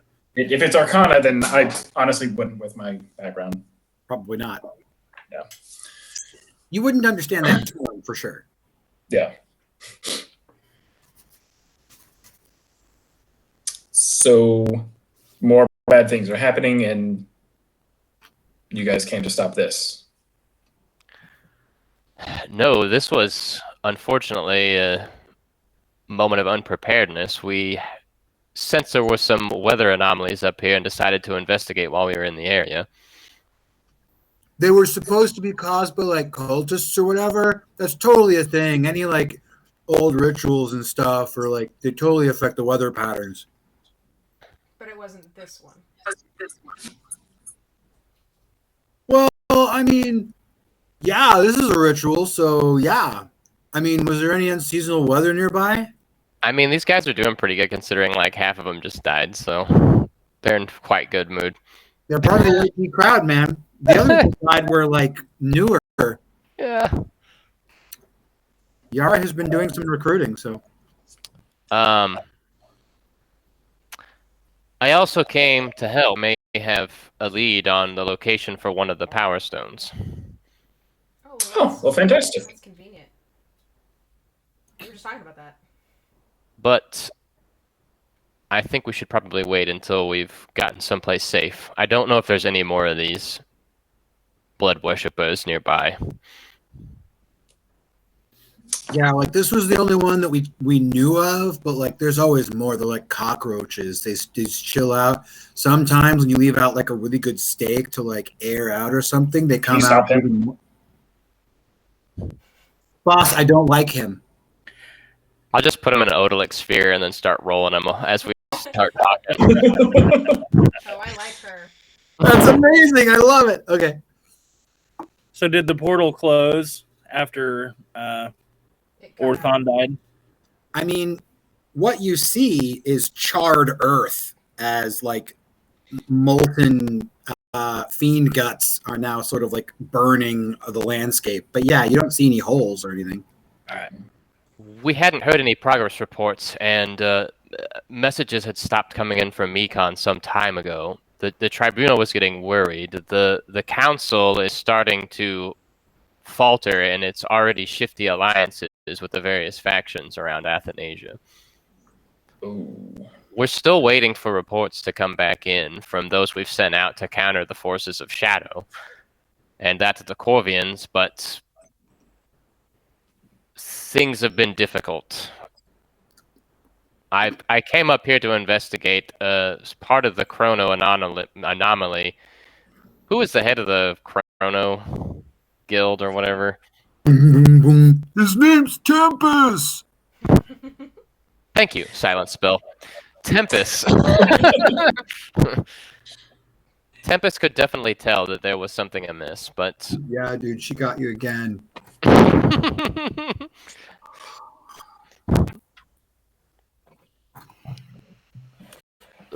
Interesting. What has happened? I hope you have better news. We do not. Pretty much just worse in every way. What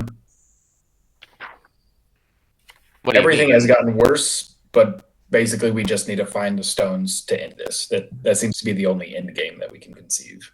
Well, take me to Mekon. We'll need to discuss our strategy and overview what the Weather Guild has discovered, amongst other things. Who has him? Who has him? I didn't know what to do with the slop, so I just tossed it. Sorry. Mekon has passed. Oh, no. It was honestly a very odd time warp issue. he basically killed himself.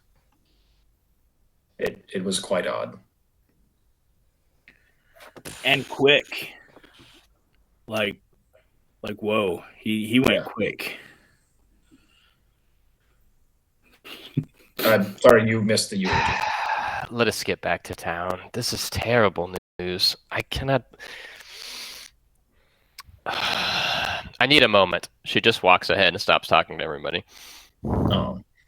One of the dudes grabs Odaluk's resilient sphere and he begins. I assume we are walking towards the key, so she is still walking towards that direction. Okay. As long as that's the case, then we'll. And dude one is now rolling dude two uphill at this point because it's gradually increasing in slope.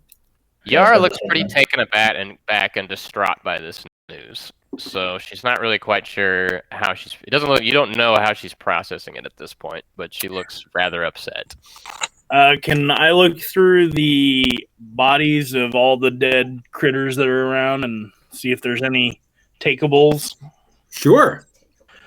Anything that was on Orthon has now been blasted into goo. You do find a number of stuff on the cult, a number of things on the cultists. In total, there were about 10 cultists plus the cultist leader, all of whom are dead. So the cultist leader had a stone club and a grimoire containing spells of up to 2nd level. Actually, didn't Orthon try to shove one of those canisters into his face? Would that? The canister is also there. Yes, there is one canister that's there. That is not something Bran needs. I literally can't. It's metal. I'm not going to touch it.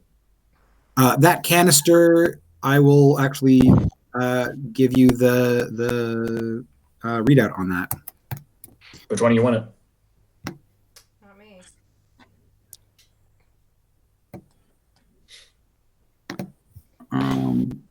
So I'm going to hand it to everybody, I guess, because then you can kind of figure out who wants it. I'm sure Ronnie would take it, but she ain't here, so I'm taking it. Hey, no, wait, give it back. I will try to make peace with Ronnie by giving it to her. I got you a bomb. Did Tempest tell me about what exactly the anomaly? Like we're in a 5d6. Damn. what we discussed about earlier, that we're in a tangent timeline now or something, and so it's a So Tempest would have explained to Yara that there were visitors arriving from another alternate timeline, and that he wanted Yara to go investigate in the hopes that there would be some connection to the disappearance of the party from this timeline. So these characters are from another. The ones I'm interacting with are from another timeline.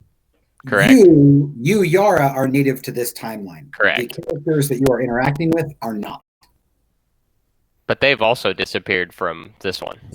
So, right. So Tempest, because he's the Archmage of Time, he basically was able to perceive that those who were native to this time period are soon to disappear from this time period, and at some point before that moment, other members of other life signatures that answer to the description of the party appeared from another timeline. So he suspected that something important was going to happen soon, something dangerous, possibly like timeline changing, and he wanted to make sure that somebody investigated and to see if it had anything to do with the disappearance of the party. Basically, he wants to protect the timeline from getting shifted any more than it already is. Is that possible at this point?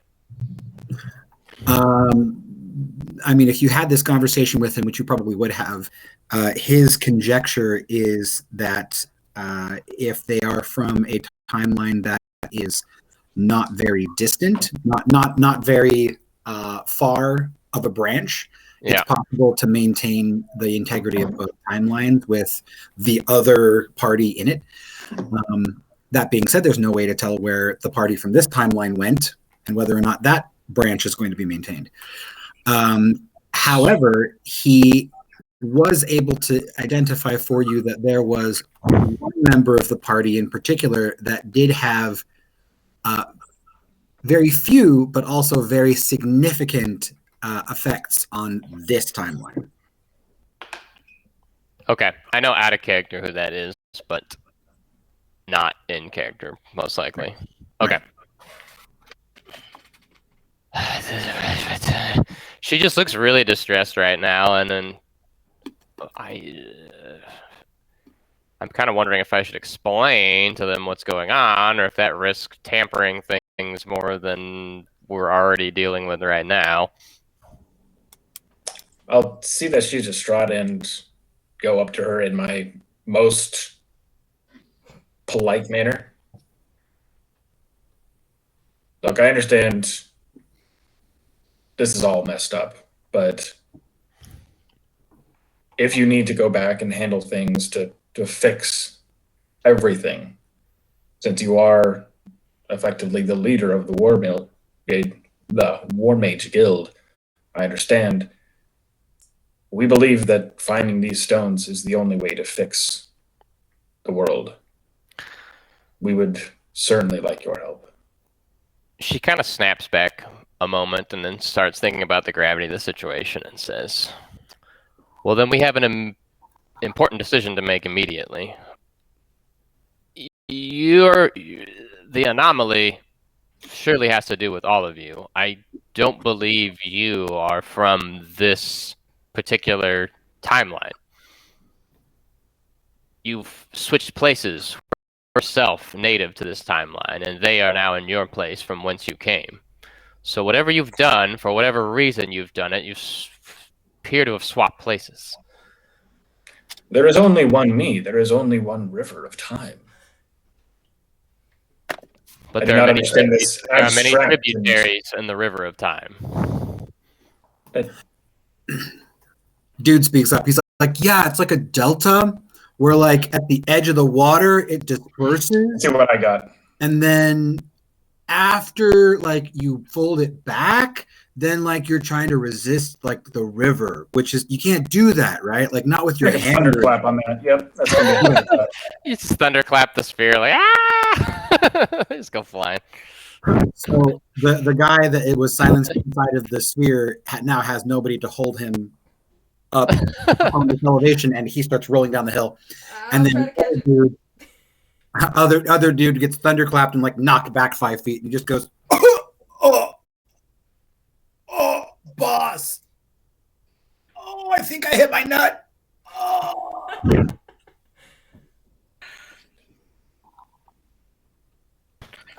Trying to fix this may cause more damage than leaving things as they are.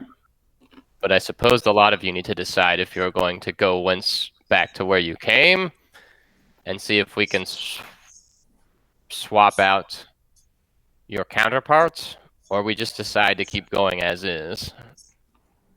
How would we even do that? How did you come about to this place in the first? I may just be more simple, but I'm also down to earth. This is our world. This is what we will fight for. Then that is your decision, but the others will have to decide as well. As far as I can tell, it looks like the same world to me. So it's kind of like pants. Like there's No. He's got a point, right? He's got a point. That metaphor. The guy who wears no pants. It's like you start and it's all one part, right? But then, like, you're supposed to go this way, but you go down the other way.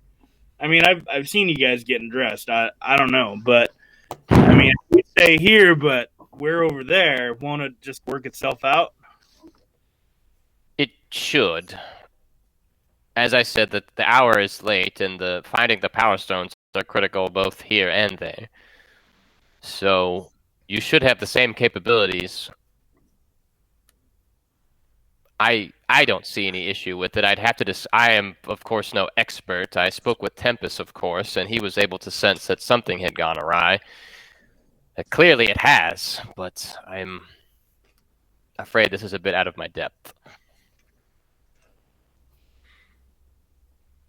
Well, as another question, though, if we leave and you're wrong, what happens then?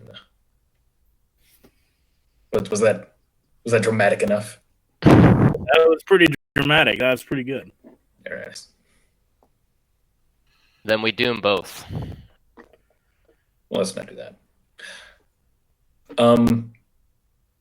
I would say let's go back to the ship, and I would welcome you to some food, but we don't have food. So, would you care to join us for some dinner, sir? Madam, yes. You might need to change up your. Look, it's completely. I'm sorry, but I'm used to Chad doing a voice. He's gonna have to do the He doesn't voice. understand how human bodies work. He's a mole. It's fine. Very nice. Yeah, Wait, what? I can't get a feminine inflection out of my voice. Trust me, I've tried. I'm like, it's not gonna happen. Okay. So I was really looking forward to that whenever you were explaining it. I was like, okay, he's done an awesome turtle. He's done Mekon, which was fantastic. How is he going to roleplay this one? I think you gave her like almost an English accent whenever you first came in. A little bit. I could work with that. Yeah, I haven't like solidified it yet, but it probably will lean somewhere in that direction. Yeah. I mean, unfortunately, with the video conferencing, I just can't imagine you doing a feminine voice with a handlebar mustache. Yeah, it just is not gonna happen. Well, maybe Ronnie's back at the. Sounds good. Let's swing back by, and then we can discuss matters. Very well. Yay! We got a wizard back. Dude has finally run down the hill to grab the sphere and rolled it back up, and he's like, "Okay, boss. Please tell me we're not going further up that hill." Where else? No, did we you go? continue. We continue onward. Up the hill, No, back. down the hill. Yes. No, we actually parked up the hill. Oh, sorry. Yes, we'll have to go back up that way. Boss, I really hate this guy. He starts rolling his friend up the hill. And on that note, I guess this is a good place to call it for the evening. I like it. We didn't die. Yay! Okay. So mean. Um, What are you talking about? Three bears in less than 5 seconds. That you brought Yeah. that into that. Like, how shitty of a life is that? It was less than 1 round, so that's Hey, 6 seconds. you're the one that brought him in. Right? They're fake creatures, right? I mean, What do you that think hurts. is going to happen when you bring woodland creatures into fights with demons? They're just And fuzzy cannon bears fodder. are all, Fucking brown bears. Actually, hang on. So, Chad, there is a thing. I can follow up with you later, though. Okay. The thing I was going to tell you, Chad, is that or not Chad, but Rocky, is that the cultists actually did have some stuff on them. Yeah.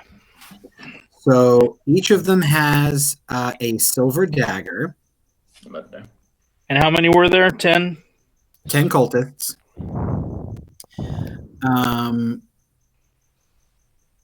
You also notice that each of them has an amulet bearing the unholy symbol of Orthon.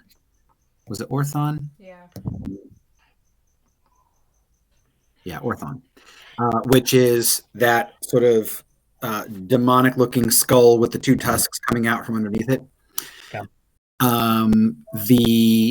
All of the cultists, those symbols are all made out of like pewter, so they're not really very valuable.